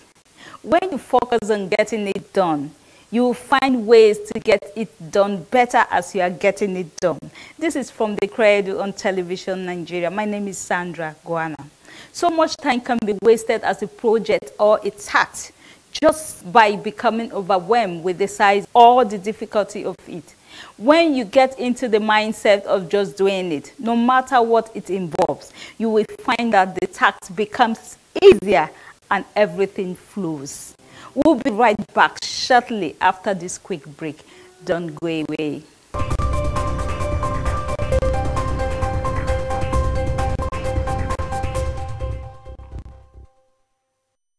For many entrepreneurs, their business started as a passion or a need to address a particular problem or a key challenge that exists in the marketplace or community. This is from the Cradle, a program designed to showcase the potentials of women on Television Nigeria. My name is Sandra Guana. Today we'll be showcasing the woman, a strong-spirited woman, the founder of Vivacity PR. She is currently the Special Assistant to the Minister of Communications, a woman who has stood tall in her line of business. And she has been doing that to encourage you and so many other people across the world. She's none other but Miss Anne Melody Oluwakemi Ariola. Miss, you're welcome on the program. Thank you for having me. You know, when I look at it, I find it very easy to combine beauty and brains. Your case is the case whereby they just found that word. We're just trying to be like you. So now, before we dive into your entrepreneurship journey, please tell us a little about yourself. Oluwakemi is a simple, complicated young woman. Okay. Why complicated? Well, if you don't understand me, I come across as complicated. If you do understand me, then I'm very, very simple. I have no problems whatsoever. But I'm very, very passionate about what I do. I'm relatively ambitious. I wake up every day, and for me, a successful life is leaving a legacy and being able to change lives of others. It's not a corny line, but that's how I feel on a daily basis. Say, okay, what can I do today to change someone's life or to change a group of people's lives? So yeah, that's the simple side, but sometimes it comes across as being a bit complicated. Okay, tell us now, why PR consultant? Well, PR was not the beginning for me. The beginning was actually electronic and telecommunications engineering. That's what I studied undergrad. But somewhere, my early days of university, I had a clothing store. I bought and sold clothes. And yeah, I had my clothing store, and I also had a modeling agency. I started the modeling agency because I felt the ethnic model in London didn't have so much of a good break. So there was Vivacity Models, there was Urban Vivacity, the shop, and I was doing a bit of entertainment PR. Well, not really PR, but just a bit of entertainment work. And everybody just kept on calling me every day. You need a limousine, you call Kemi. You need models, you call Kemi. You need magazine, you call Kemi. They called Kemi for literally everything. My phone rang like hundreds of times in a day. And someone said to me, monetize these phone calls. You know, for every phone call that comes onto your line, make sure you get paid a percentage of the transaction taking place. And hence I started the PR company. Looking at you, someone would think that you just, after graduation, you look for a white collar job and you just go for it. Why didn't you consider that angle? Well, because I'd already started running my own businesses while I was in university, I just found it a whole lot easier. I found it, better. And also, working for myself all these years, I've liked the opportunity to work in very, very diverse roles. So as a PR consultant, today you're doing PR for a mobile phone company. Tomorrow you're doing PR for a clothing store. The next day you're doing PR for a food production company. So it's just so vast. Every day is different. So I don't think working any 9-to-5 regular job could give me that joy of diversification, really. Okay, now I understand you championed an agency that gave up to 500 models jobs. How did you do that? Vivacity PR, again, one of my passions. I love looking good, fashion, modeling, So the Vivacity models, they were models with a difference. So we had the females modeling the male attire. So, a lady will come out with just, like I'm wearing a male attire today. And they'll come out dancing, then I think it was, welcome to the candy shop or something like that. And it was just, everybody would just start screaming. So anytime Vivacity Models had a show on, everybody wanted to come to watch because it just wasn't your regular catwalk, go forward, come back. There was always a twist to it. And we enjoyed it. It was fun, and we just got different models from all over, always wanting to join us. And now I still go on Instagram and see some of my models then doing amazingly beautiful things. And, I still feel proud that, they started with me. Okay, now tell us, a woman watching right now will be asking, how did she do it? Because I'm into PR too, but it doesn't get me this money and the job is not always there. How can you advise a woman to do what you're doing? Well, you see, what's most important about anything you do, as well as, PR, is know your craft. Understand exactly what it is you're doing, exactly what you're trying to achieve. That's the first step. When you have not identified those areas, then it's going to be very difficult for you. But once you identify, okay, PR, in what area? Are you doing entertainment PR? Are you doing government PR? Are you doing corporate PR? Okay, that's the next step. And then how are you going to reach your clients? Because PR organizations don't really advertise. You mostly get jobs based on referral. So how are you going to reach your clients? How are you going to get to your clients? Are you going to use a blog, a vlog? Are you going to go to events and share out your business cards? Or are you going to piggyback on events such as or volunteer your services for certain events? So people say, oh, this person is really good at what she does. Then that's another thing. You need to be good at what you do. So it's not just doing it, getting all the money just to get by. You need to put in every hour you can and every effort you can. So what can you say is the glass ceiling as a PR consultant? What can you say is the glass ceiling that you couldn't pass through, or for one reason or the other, simply because maybe you are a woman entrepreneur? I have no glass ceilings. Okay. I do not believe in glass ceilings.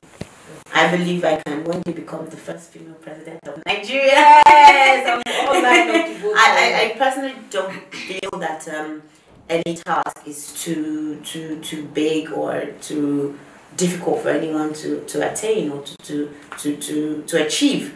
It's just about how much effort you're willing to put in and what you're willing to do to get there. Not anything that you're not supposed to do. But if you put in the effort, you put in the energy, you speak to the right people, you network with the right people, you get there. Okay, we'll go on the short break now. And when we return, Miss Kemi will tell us how she combines vivacity with her personal life. We'll be right back after this quick break. Don't go away.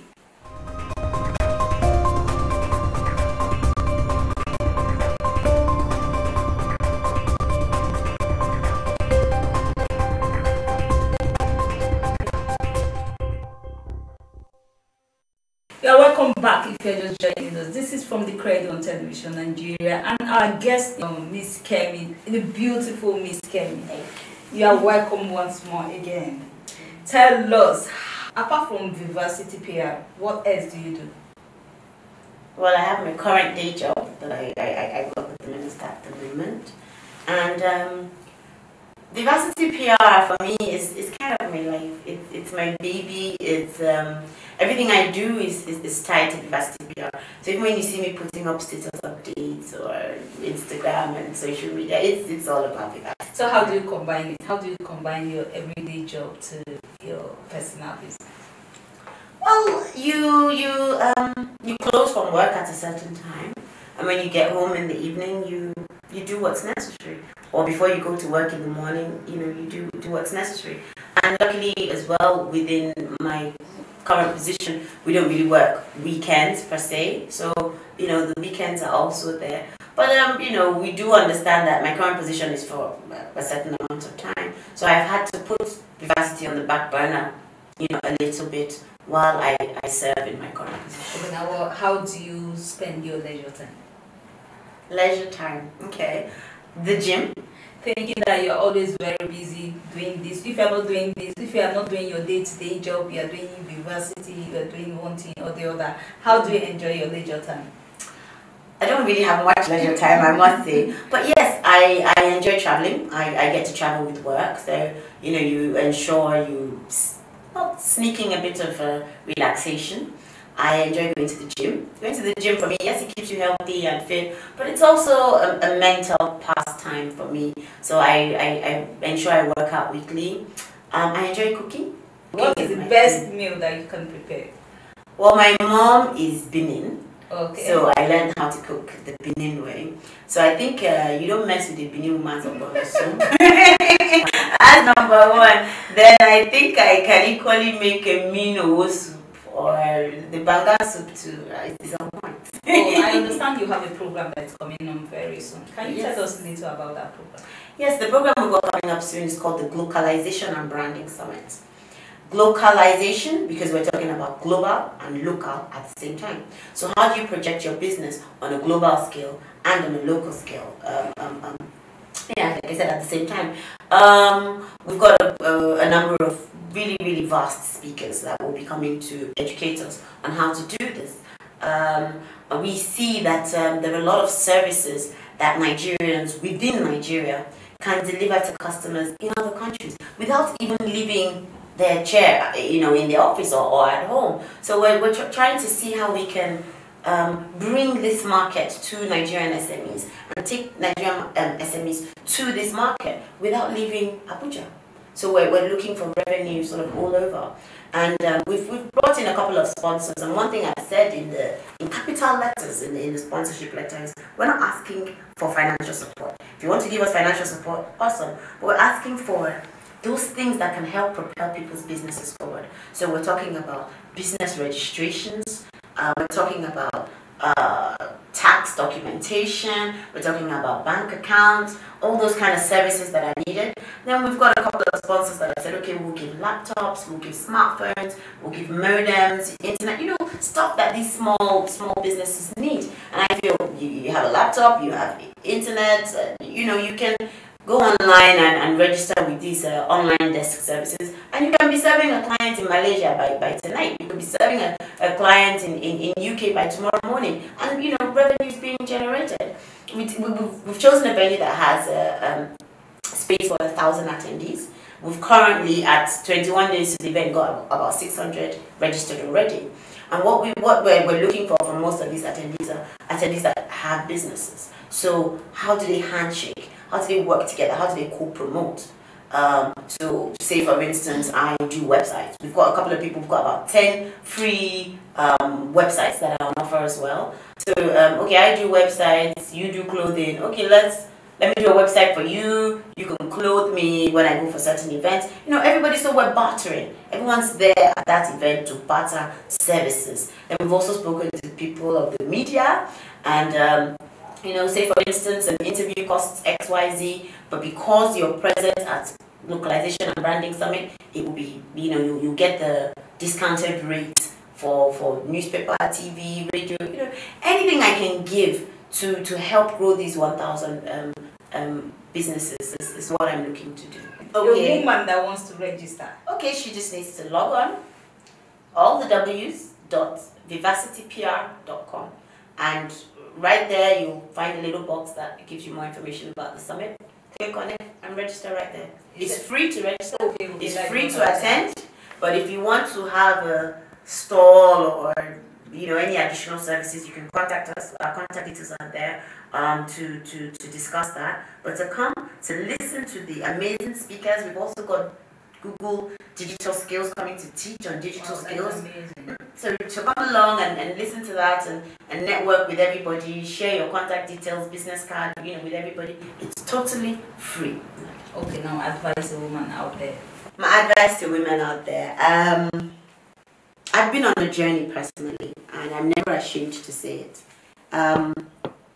It hasn't been such an easy one, contrary to most people's beliefs. People feel you were born in London or you have certain privileges, and I bless God for yes, certain privileges that I have had, but I also know I've had to work hard. And I know that what has got me to where I am today, even though I'm not where I 100% want to be, is tenacity. It's the belief that I can do it. It's surrounding myself with good people, because, you know, being surrounded by good counsel is one of the best things you can do for yourself. Because there are times when my spirit dwindles. There are times when I lose confidence in myself. But I have good people around me to tell me, come on girl, you can do it, you've been doing it, you can do it. And I also believe in myself.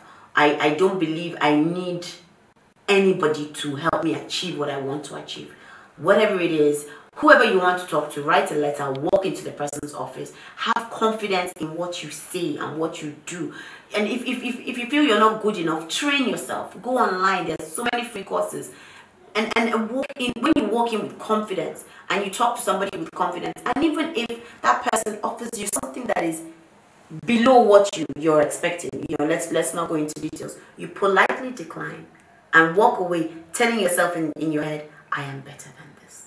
Thank you. I'm so inspired. Thank you for spending this time with us. I'm sure you were inspired too. This is how much we can take on this episode of the program. Thank you so much for watching, and don't forget to check us out on our social media handles rolling on your screen right now, where you can watch this episode and the past ones and some of our exciting and educative programs. Until next week, my name is Sandra Kwana. Bye.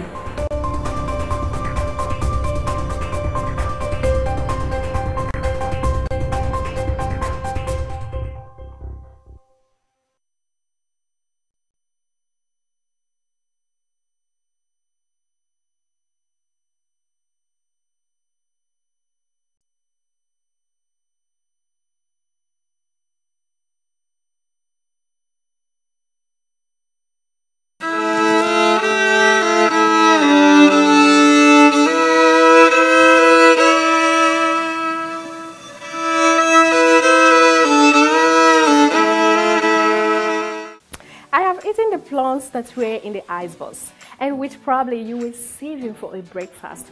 Forgive me, they were so delicious, so sweet, but it was very cold. Wow, you may just be wondering what I was doing. I just recited a poem, as poetry is what I am bringing to you today on this episode of Ask, Life and Style. We will continue after this break.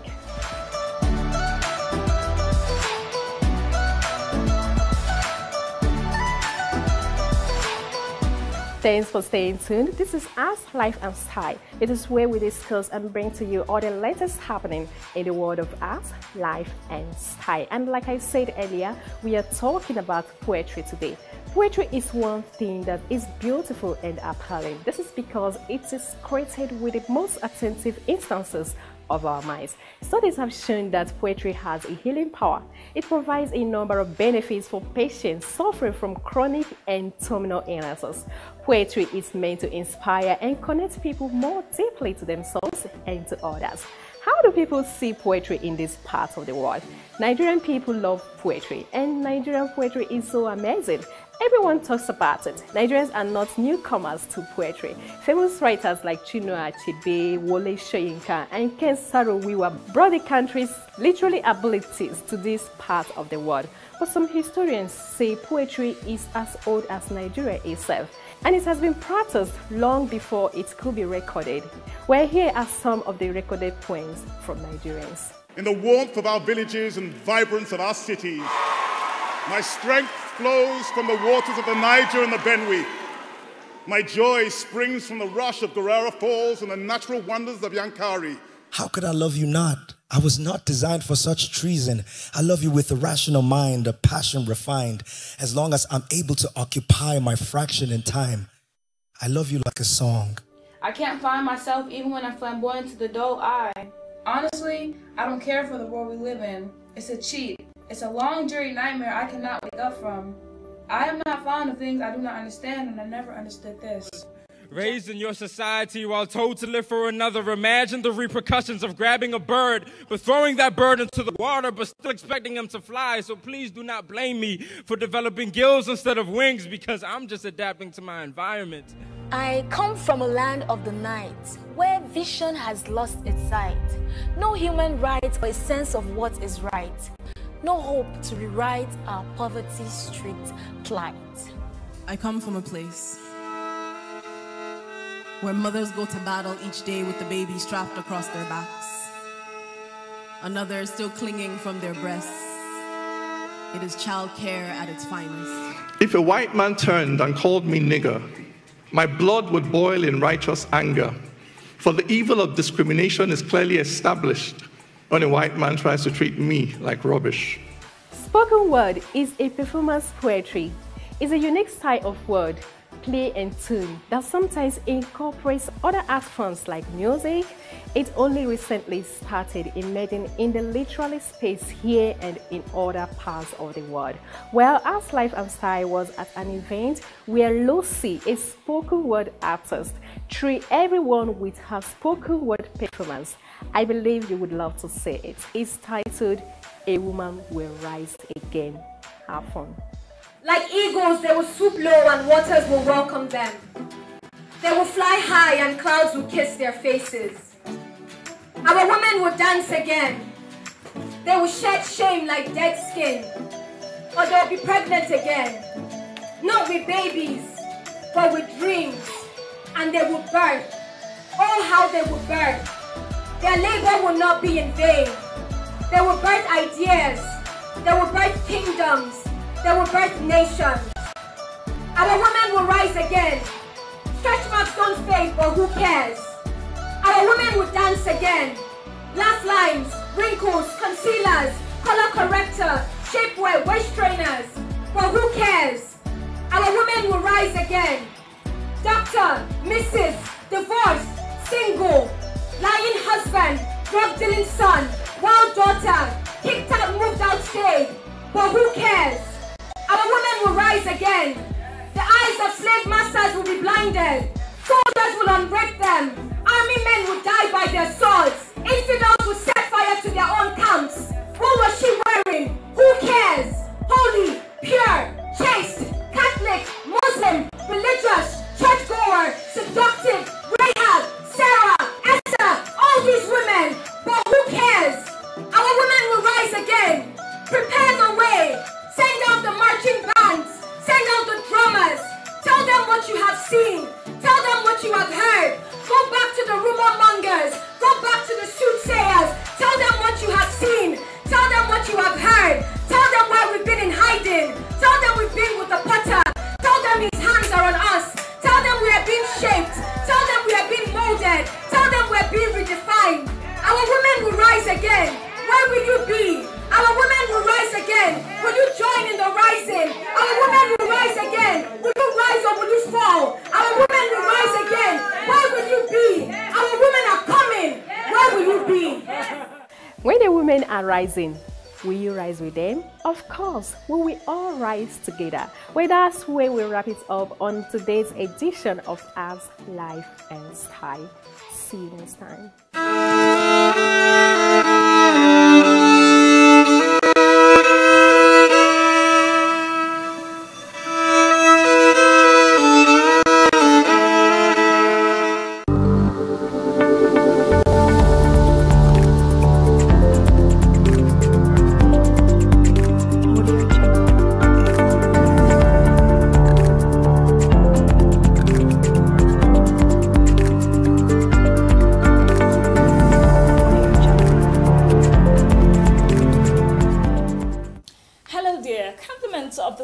To you. I am so delighted to be here again, especially knowing that you are there watching. So you're welcome to another exciting program at Reality and You. I am yours sincerely, Priscilla Iworm. Hey, today's topic promises to be very informative and educative.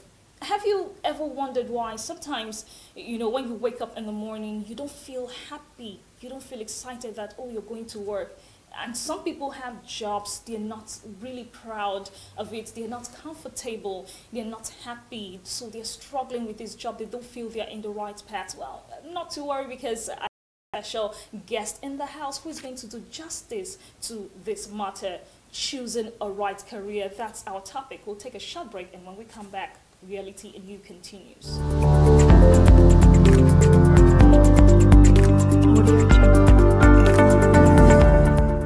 Welcome back. Thanks for joining us. If you just walked in, this is Reality and You. And I told you I have a guest, a special guest. He is a trained organizational behaviorist, cognitive therapist, and human resource professional with over 6 years of experience. He is the founder of Fifth Alternative, a training and development institute that seeks to foster human capital development of individuals through training, coaching, and learning within and outside organizations. His name is Mr. Olufemi Ibitoye, all the way from Lagos. So you're welcome. Thanks for joining us. Good morning. It's my pleasure to be here. Good morning. How was your trip? Hope you didn't find it difficult getting down here. Well, I didn't find it difficult because I think it's just a direct route coming down here. Okay. Being the central area in Abuja, so it was pretty much easier getting here. All right. So let's get down to brass tacks now. Now, briefly, I would like you to enlighten our viewers on what choosing a career is all about. All right. Thank you. Over the years, we've been able to analyze that people think by the time I go to school, do the traditional jobs, you know. What do I mean by the traditional jobs? I mean being a lawyer, a doctor, or engineer, what have you. And that is what we were being sold to when growing up. It's either you want to become an engineer, it's either you want to become a lawyer, a doctor, or an accountant. But over the years, we now see that career encompasses more than that. It's not just about a profession. It's not just about what you go to work to do. It has to be a mixture of what? Your value. It has to be a mixture of your passion, what you have passion for, and most importantly, what you're good at. Because sometimes you might have passion for something. It might not be something you have to do because you're not good at it. So we're talking about career. Career is just about how you systematically work out a certain period, which is usually the most important period of your life. Because if you miss your career path, if you get it wrong, you might have a miserable life. So choosing the right career, it's about having a good analysis of yourself, what you intend to do, the value you intend to bring to the society, and most importantly, finding your mojo in whatever you do. Okay, so at what point in life, at what point does a person decide what career path he or she wants to follow? At what point do you decide what you want to do? Well, in deciding the career path you want to follow, sometimes it becomes important. We know that we might need to change career. That's what we call continuous learning and reinvention. Most especially in this future of work, whereby a lot of things are changing. We have robotics, artificial intelligence, and technology changing where we work, how we work, and the skills that are required. So here is it. You've got a career. Okay, let me take myself as an example. Okay. While I was growing up, I wanted to become a petrochemical engineer. So, and it's also one basically because my parents love it, and because of I think the money that comes in being a petrochemical engineer. So, I was in science class, doing so fine. In fact, I was the head boy of my school. But along the line, you know, a lot of things had to happen. Continuous learning and reinvention. So I had chosen a career while I was young, probably in my primary school, probably in my secondary school, which affected the decision of me being in science classes when I graduated to SS1, SS2, SS3. But in life, I had to reevaluate myself. I had to look at it. What am I good at? What have I got passion for? What are the values that I stand for? And I began to see that, okay, it has more to do with human capital development. I love people. I love people to look at me and say, okay, because of you, I didn't give up in life. I want to let people look at me and say, okay, I want to get better. So with that, I had to realign my career, which means I've taken a career decision. Okay. I think that's just like 2 stages. Oh, yeah. For some, it could be 4. For some, it could be 5. For some, it could be 6, depending on the circumstances that surrounds it. Okay. So most importantly, we can't say this is when you choose a career. We've seen people that, okay, their parents will say, oh, I want my daughter to be a lawyer. I want my daughter to be a doctor. But along the line, when the child grows up, just find out that there's no connection. Because apart from the acceptability of the job, the people, do you enjoy the people? Do you enjoy the pay? Do you enjoy what you do every day? Because it's not just about going to work. It's about you enjoying what you do. There was this lady, a friend introduced her to me. She came from University of Lagos and she studied law. A very brilliant student. I think 4.48 or something, just few points to get into first class. But between me and you, she never wanted to be a lawyer. Really?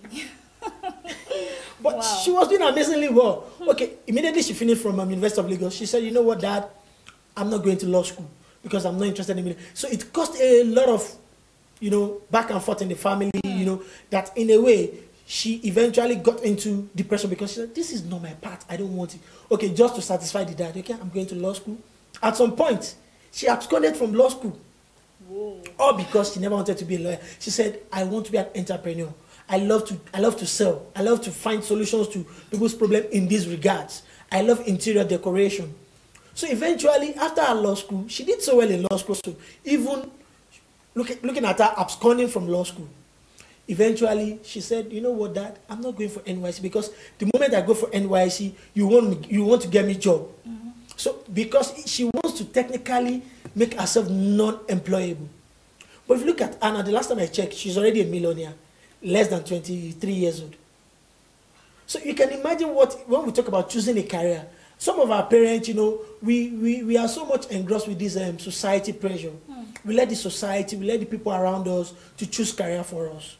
Whereas we can always go the unconventional way.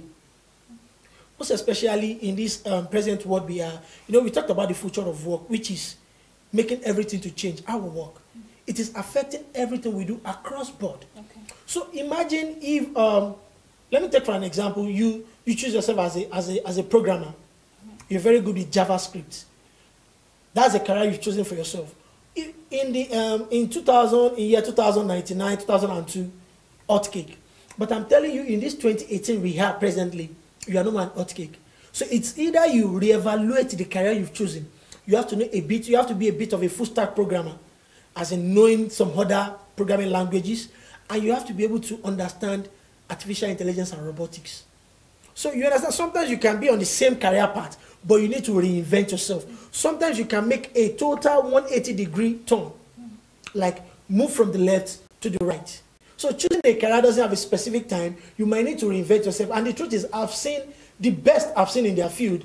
They have actually reinvented themselves. They've actually reevaluated their career. I have a friend, when he was in school, he studied microbiology. Okay. He did so wonderfully well. But now, he's an HR professional and he's doing awesomely well, even more than those who have chosen that career from the beginning. So it's about evaluating yourself.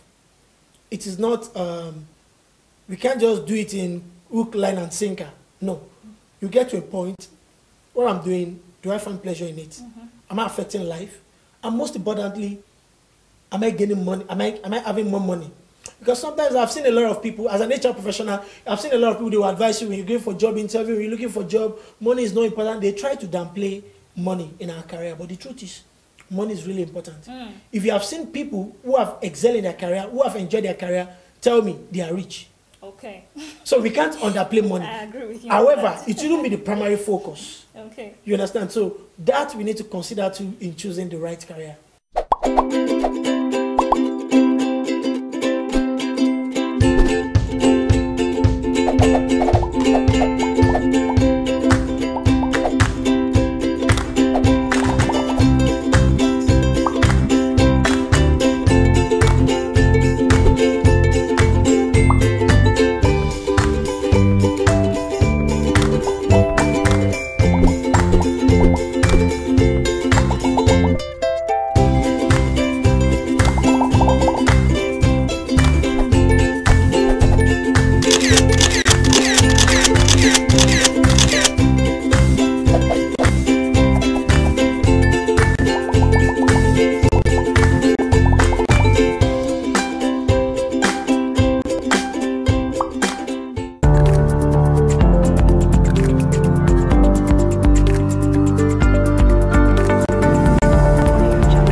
That a lady was in a particular career, lawyer, and she wasn't excited. And a lot of people find themselves like that. They're not happy doing what they're doing. So what do you think would be responsible exactly for this? Well, two things. And I think I've made mention of one of them. I talked about societal pressure. Okay. We are so interested in the tag. Oh, my son is a lawyer. Okay. My son is an engineer. My son is a doctor. We're so interested in those big name tags. And the truth is, those guys are not even the rich guys. They're not even the rich guys. So when you see people like that, and when you see our parents, because of their what, you know, we have this generational gap, and they are what the people we call baby boomers.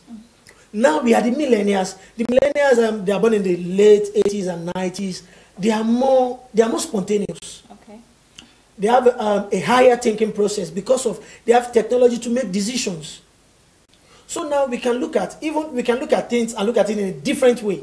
Even if you look at the way we do media now, in which the profession in which you are, you can't compare the way the likes of Baba Salah, the way they did theirs in the 90s and the 80s. Yeah. A lot of things has changed. Sure. You understand? So when we talked about people a transition from one career to another, it is very, very important because you need to evaluate whatever you are doing. Whatever you are doing in life, and you can't evaluate it to like, okay, am I enjoying it? Do you have peace of mind? I always tell people you evaluate them on peace of mind, do you earn more money, and how is your health? So if you can consider those three things, you can, okay, do I need to? Then when you need to evaluate in getting a new career, then you begin to look at it like, okay, what is the need for me? Which is very, very important in choosing the right career. Okay. Now, looking at our educational system, do you think the educational system that we have today is making provisions to ease, the choosing of career in individuals? The truth is, most of the courses we have in our universities here today, in the next 10, 15 years, they won't be relevant. And the truth is, our education is lagging behind in meeting up with the future requirement for the future of work, for the future workplace. There are some courses that will be relevant in the next 5, 10 years, and we still have them as top courses in our universities. So the truth is, we need to change. I remember we were having a conversation in a symposium in UNILAG, University of Lagos, and we talked about the education and the future of work. Okay. And we analyzed that education has failed. Even apologies to all our lecturers here. They are fantastic people. They are doing so well. But the truth is, they have not really improved themselves to know the requirement that prepares our students for the future of work. Now, there's what we call the soft skills and the technical skills. Some of them have these technical skills, and the truth is the technical skills is only 15% of what is required for you to actually survive in any choosing career. Okay. So now, what happens to the remaining 75%? The soft skills. But it's missing. So what we need to do with our educational system is we need to reevaluate, we need to revamp, and we need to look at the influence of technology on our education. Because if you look at it the way it used to be in the 70s, in the 80s, in the 90s, even in the early 2000s, we will be far behind modern technology and we'll be far behind. And we're talking about Nigeria being behind.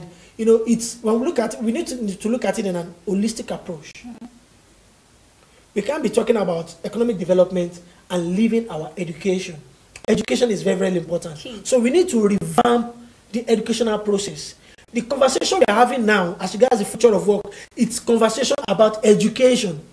Because if people are not educated, they are not ready for the future of work, and the career they will be choosing will not be in alignment with what is required to survive in the future of work, which is already upon us. So it is now important for individuals, business, and government to take advantage of this transition, to be able to understand the complexities that are involved in choosing the right career for our people. Okay. Now, some people may be wondering, oh, they are aware they are in wrong career already. They are already there. They are towing the line of a wrong career, and they are wondering, how should I opt out? What do I do? What's your advice for such a person? Well, for people like that, it's so easy. There are a lot of developmental programs. There's something we call, what's it called? IDP, Independent Developmental Program. So this is it. You need to first do an evaluation of yourself. Just like I said earlier. And in doing that, when you evaluate yourself, it's okay, I'm on the wrong track. You can help yourself through internship. Okay. You can seek for internship. I've seen people who have started a great and awesome career through internship. So when you intern, you'll be able to know that, okay, it seems I'm finding love with this. It seems I want to move along with this. So then too, you have to see what got you here, we never get to there. Okay. For what I'm trying to say is, the circle of your network that makes you what you are today, that makes you not to be enjoying the job you're doing presently, they will not be the one that will take you to the next level of your career. So you need to reevaluate that and get new network of people around you, a social network of new people around you. Okay, for example, I need to transition from being a petrochemical engineer to an HR professional. I need to start looking for people within that HR field. I need to start checking out, go on LinkedIn, LinkedIn is a professional networking site. Look for people within that field, follow them, comment, read articles. I can even make requests for joiners and others. So that will help you in the transition, which is very, very important. Get a new network. Internship is very, very good.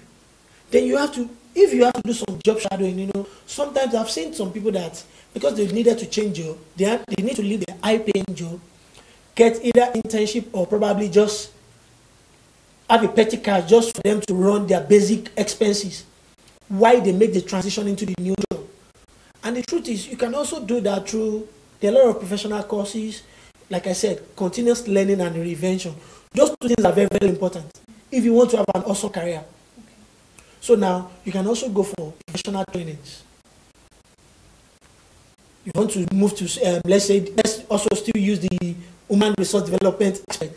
You have to also look at something like CIPD, CIPMN, you know, all those things, they will prepare you for the next job. They will prepare you for transition. Then with the network you're building, another important thing is you go out for seminars, symposiums. I always tell my people that, most especially people that live in Lagos, where I come from, I tell them you have a lot of, you are sitting on a good mind. Because every weekend in Lagos, there are nothing less than 50, 100 seminars going on across the city. Different fields. We just sometimes just go to Eventbrite, sometimes just use Google. Google is your friend. You get details of all these seminars. So when you get there, you want to do the job transition, you can have conversation, you can network, you can meet people. Then most importantly, you need mentors. You need people to show you the way. You need people who have actually worked. And the truth is, when you meet those people, they will tell you where they're coming from, so you can learn from their journey to see, okay, well, it's never, a career path is never a roller coaster. It's not a linear progression. Sometimes you just have to dabble before you get to where you're going to. So with that, you can have a shoulder to lean on. You can learn from the subject matter expert real time. It helps in that transition from whatever you are to where you want to be.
On this, you know, you've given several advices now. If one discovers, okay, after taking to this advice you give, okay, you have to get a mentor and all of that, read books, and the person discovers that, oh, I think I have found a career path, and along the line you find another thing interesting again you want to do. Is it possible to merge the two together? You know, people have more than one love for, you know, things they love to do.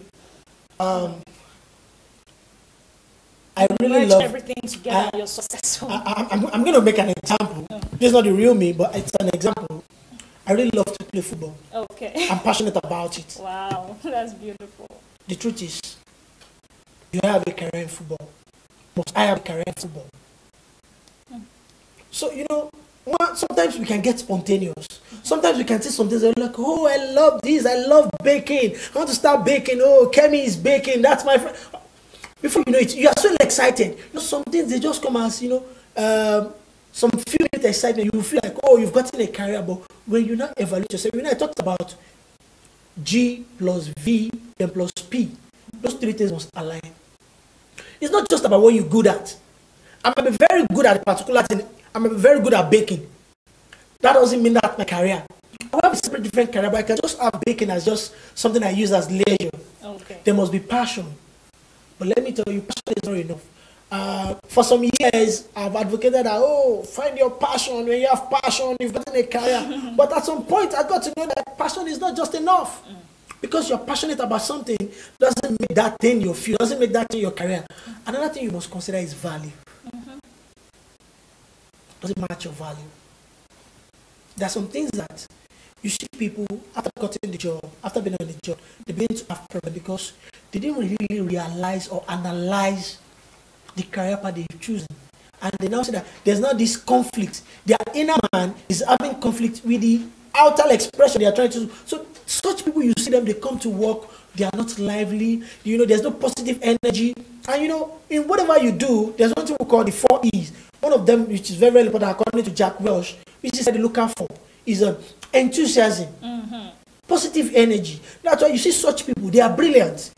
Sometimes they come to work, to office, they do what they're supposed to do perfectly well. They just do it and just go. But there's no positive energy. So such individual needs to be very careful. So you have to analyze. It's not just about what you're passionate about.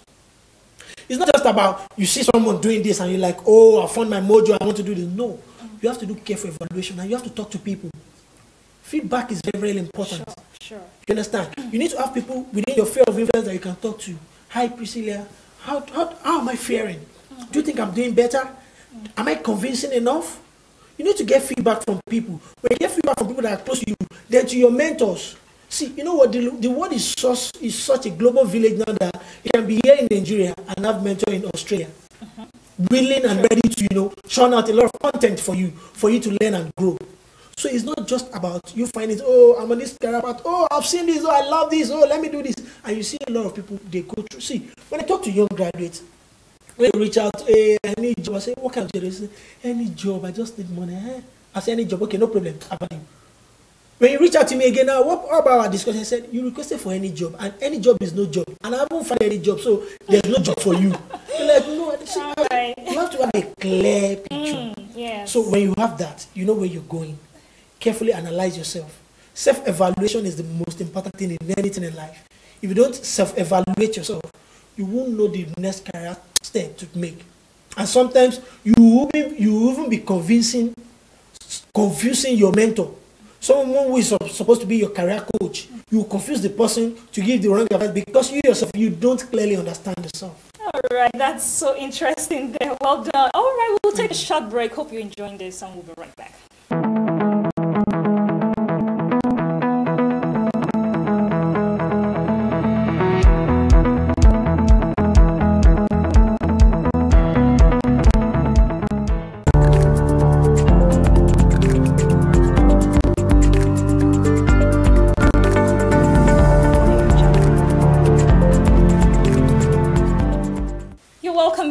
This is still reality and you. It's getting hotter.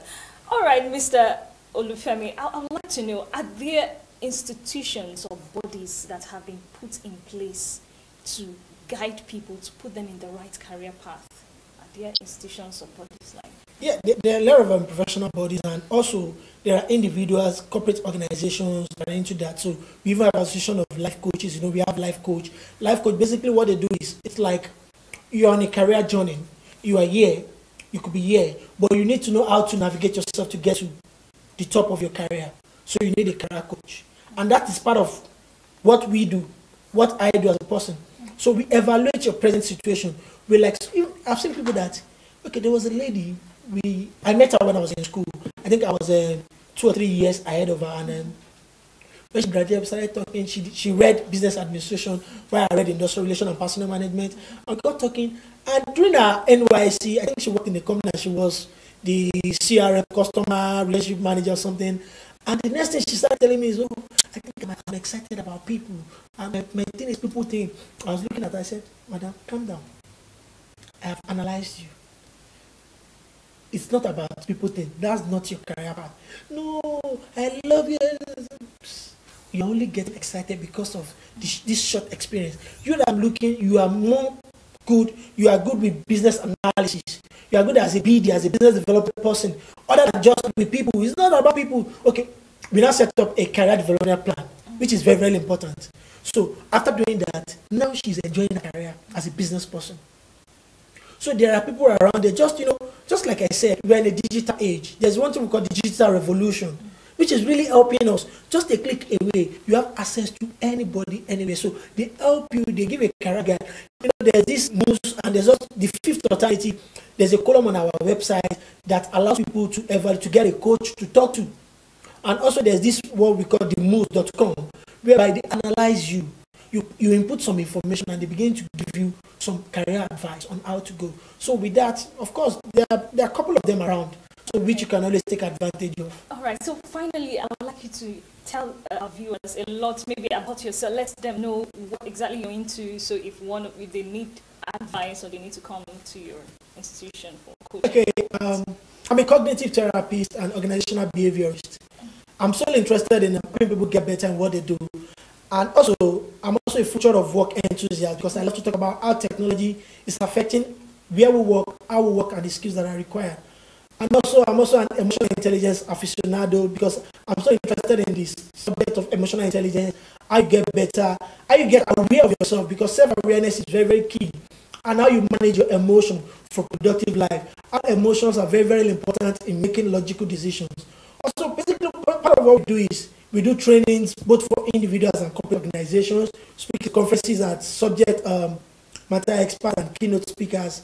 And also, as a person, we developed what we call an IDP, like I said earlier, for individuals to help them get better. As a behaviorist, we believe that individual is the most important subject of construct.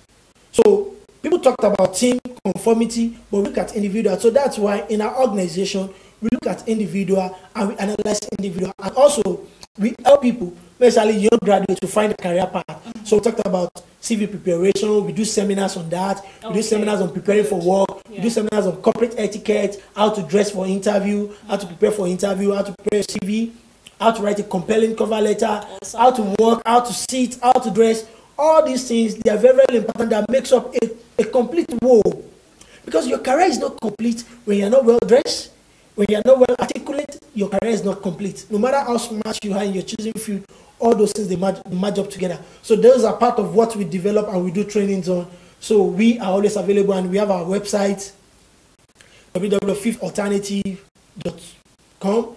And also you can always follow me online, because I do a Twitter series where we talk about career insight, developmental words and series at Olufemi Bitoye. That's the Twitter I do. So we can always continue the conversation from there. Okay, thank you so much, Mr. Femi, for coming on the program. That was Mr. Femi Ibitoye. They're doing justice to the matter, choosing a career. Hope you learned a lot. Keep staying positive in whatever you do. Till I come your way next time, I am Priscilla Igor. Bye for now.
Guest Hangout. I am Chichi Nnemowa, and of course I am not alone on the show. I'm with my two big friends.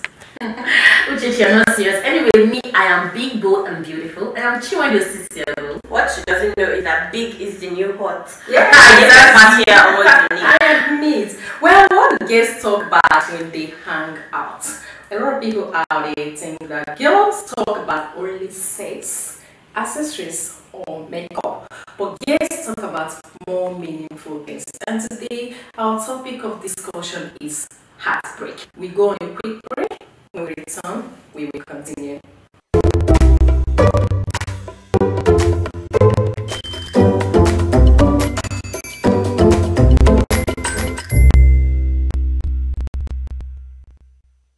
Thanks for being there. Before we went on a break, I told you that our topic of discussion today is heartbreak. I mean, this heartbreak everyone keeps talking about heartbreak. Does it really exist? You know, a lot of people keep saying their boyfriend broke their heart, their husband broke their heart. And I keep wondering, what is this heartbreak all about? Okay, last time I ran into my girlfriend and she was so moody. I asked her, what is the problem? She said, her boyfriend broke her heart. I was wondering. So I just wanted to know what transpired. I wanted to know what transpired between them. And she said before they went into a relationship, they agreed there's not gonna be sex. But at the end, the guy kept demanding for sex.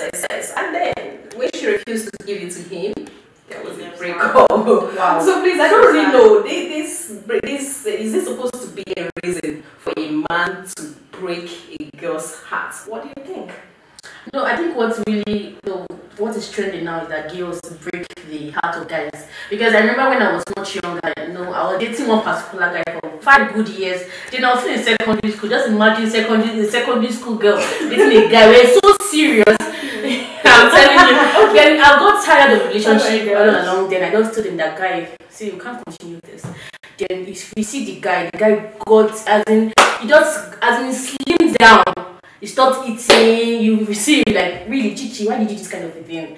Like, I felt for him, but heartbreak is really the worst feeling anybody can actually get. I mean, why won't his heart be shattered? Just 5 years. 5 years. Somebody graduated from university in 5 years. And you wasted your learning time for 5 years. 5 years. Well, I feel heartbreak it depends. Some people can pick up themselves after heartbreaks and some people can't. And heartbreaks it's caused by very small things. Yeah. Some people it's because their boyfriend cheated on them, some people it's because their boyfriend dumps them for no reason. Some people, really, heartbreak is a thing of perspective, if you ask me. But then, girls, like you were telling about your friend, that she said her boyfriend broke up with her because of the sex thing. She denied him sex. Imagine. To me, that's just not the reason for breaking up with your girlfriend. But I think everybody, whether you're a girl or you're a boy, I think you should have control of your heart. I think you should be able to decide whether your heart is broken or not. For the fact that a guy left you, shouldn't be a reason for you to feel that your heart is broken. Why is it even called? Tell me the truth. Have you ever broken a guy's heart? Let me tell you this fact. I asked, what is this before we started? I said, what is this heartbreak all about? Because I don't even know what. In fact, I have not experienced it. I don't know, because I feel that I have control over my heart, so nobody breaks my heart. No. I think there are so many fishes in the river. You get. So if the guy takes a walk, you replace him in a minute. Is it the only guy? You know the definition of love. When you're in love with a guy, you know what it means. No. You will feel it when someone break your heart. Seriously. Let's look at it from this perspective. You're talking about love. Love to me is like electric. When you switch it on, it is on. Then you switch it on. Then you switch it on. You have the power. No. You have the power to switch off your love and switch it off. So when the guy breaks your heart, you switch it off. Wow. Really? This should be the way all girls out there should see this thing called love. So you shouldn't see it as a do or die affair. For the fact that the guy leaves you doesn't mean you should begin to cry your ass off. You know what I'm saying? You should be able to balance, see it as a chance to meet a better person out there. Because you can never meet a better person enough. You think this guy is gold? There is a better someone out there. So please, leave that gist, man. But good guys are actually scarce. So when you have somebody, you don't want the guy to actually break your heart. That's the truth. And if the person breaks your heart, you feel it. You feel it. Especially when you were in love. I don't believe so. I don't believe so. You shouldn't feel it. You shouldn't be seen that way. So what opportunities are you giving to that guy? That he owns you totally, what impression are you giving to the guy? Excuse me, a guy should treat a girl like an egg, for crying out loud. So in a situation he refuses to treat you like an egg, what do you do? Well, we go on a short break. When we return, we will continue.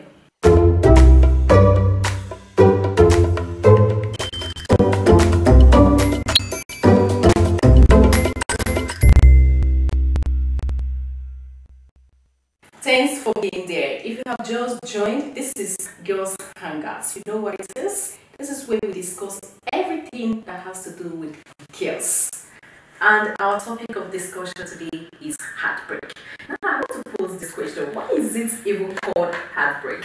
Does anybody have an idea of why it is called heartbreak? You know, when a guy leaves a girl and the girl says she's suffering from a heartbreak. So why is it even termed heartbreak? Well, to my own understanding, you know, when you're in a relationship with a guy or a girl, understand it is love, and you guys have been, you know, love has to do with heart. So when the guy has been caring and about other things, you know, treating you like a queen and ends up leaving you behind, you know, that kind of a thing, you feel heartbroken. Yes, that's the thing. So I don't know. What do you think, Jenny?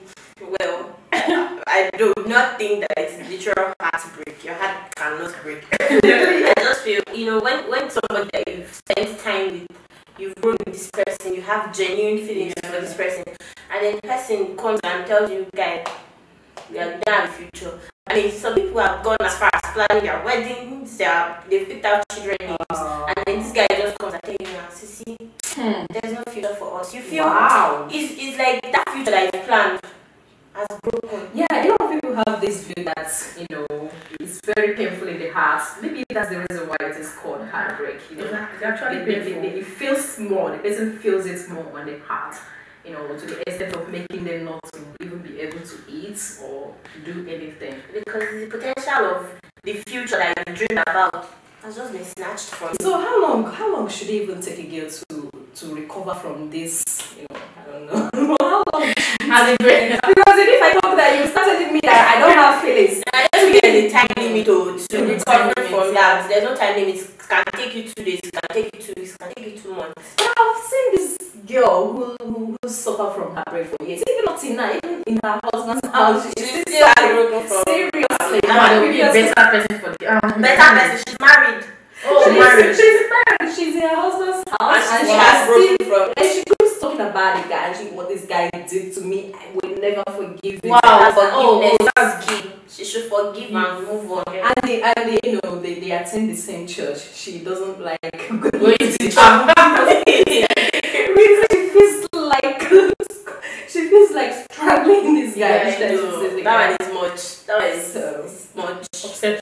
Too much. She just forgive and forget. I mean, sure, she's already married. It says that she has actually moved on. So she has moved on. If she has moved on, I feel that, you know, just like I'm trying to borrow this for you guys because you know me, I told you I don't know. I don't. The guy doesn't have the power to break my heart. But if you ask me from my own, you know, if you seek my opinion based on that, I feel that this girl must have loved this guy, and then maybe just this guy and not other person. Due to the fact they could not end well, and then she found herself with someone else, and then her house still belongs to the guy. So you think she settled with her husband? She doesn't settle. She didn't settle with her husband. She had to get married because to her age is no more aside. So she decided to settle that with his other. And it's very wrong. So what we should do? The guy has dumped her. She could have waited. Now she just is pity marriage that she gave the other guy now. It's not going to last. Exactly. Might not even if it lasts, it's going to be very unhappy, very, very boring, very. So are you suggesting that she would have waited for the guy who broke her heart? No, she shouldn't have waited for the guy who broke her. She should have waited for another person. But to her, she would not love again. Well, maybe she needs therapy. Or she needs prayer. Seriously. Honestly, I don't really know about these guys that are even breaking their hearts or whatever. Is it on both? Is it a two-way case against also breaking the guys, you know, or guys' hearts, or the guys breaking the guys? The men will feel this heartbreak. I met a guy. It was the day I was walking on the street. And also the guy, I saw it as if he was crying, he was close to tears. And I'm like, what happened? He said his girlfriend just sent him a text message. I'm like, really? So you can actually cry because of the girl? I was like, really? If she broke up with him via text, that's I want to know the contents of this text message. So say, please, I want to move on my life. Oh my God. I can't do this again. That's not me. Even if you break up with him face to face, it shows small human emotions. That text is just very personal. I beg the guy don't treating me like an egg. The guy don't carry me like a queen. I beg you break up. Seriously, I've really seen two guys, let's say couple who love themselves and they are still together. You know, after the heartbreak, they still come back together. It's not like there is anything between them anymore. But then they've broken up and they are still related. Friends, just friends. So does it mean in this case? Does it mean that they didn't feel the heartbreak? I'm sure they felt it. No, if they felt the heartbreak, they just what walked through would make it. them come back together? Because I feel, you know, for you guys who have felt this heartbreak before, like me, I've not felt it before. So according to you guys, you know, it feels so painful. So if something is painful, if someone inflicts pain on you, would you want to have anything to do with the person who inflicts pain on you? Is it not foolishness to still come back to that guy who breaks your heart? It's not foolishness. It's not foolishness. I mean, I feel she weighed her pros and her cons, and she felt okay. I'm not with this guy in the relationship, but then we can be friends. Maybe, or maybe for religious purposes, you know, some of these. As per pastor, be waiting. I wouldn't really know what would make a girl to, you know, still have something to do with a guy who broke her heart. So I don't really know. But me, nobody has broken my heart. But me, I've broken like 5 guys. Oh my gosh! No, you have to give me No, but I didn't talk to them anyways. They're still my friends. They're still my friends, seriously. But then it was so bad. They didn't even talk to me. But now, no, I'm mature now and I'm married. See, so congratulations. do they at one point remind you of things? Yeah, once in a while. I'm like, oh, that once in a while. And I tell my husband that, babe, we'll come and see what this guy is saying. This is so big. Oh, God. You deserves a word, you know. You can't break 2 guys' hearts. You're still remaining the same. No, you deserve an award of a heartbreaker. There was a reason why I was breaking their hearts. They were actually asking for sex, of which I didn't succumb. Jesus, man. So I had to move on. So in this case, we don't say you didn't break their hearts. They wanted something and you refused. You both took your walk. But you know when I was telling her, see, I can't do this. Please, let's just cut it off. You understand? After started begging me and saying, okay, let's forget about sex and continue. I said, as long as you mentioned it, there is nothing like yeah. For you to bring it up, because that kind of guy can rape me. Why do you do So I don't. Anyways, this is where we come to the end of this edition of Girls Hangouts. I hope you found this very interesting. I hope you found it very fascinating. Well, we're going to be bringing to you more interesting package. Until next time, girls. Bye.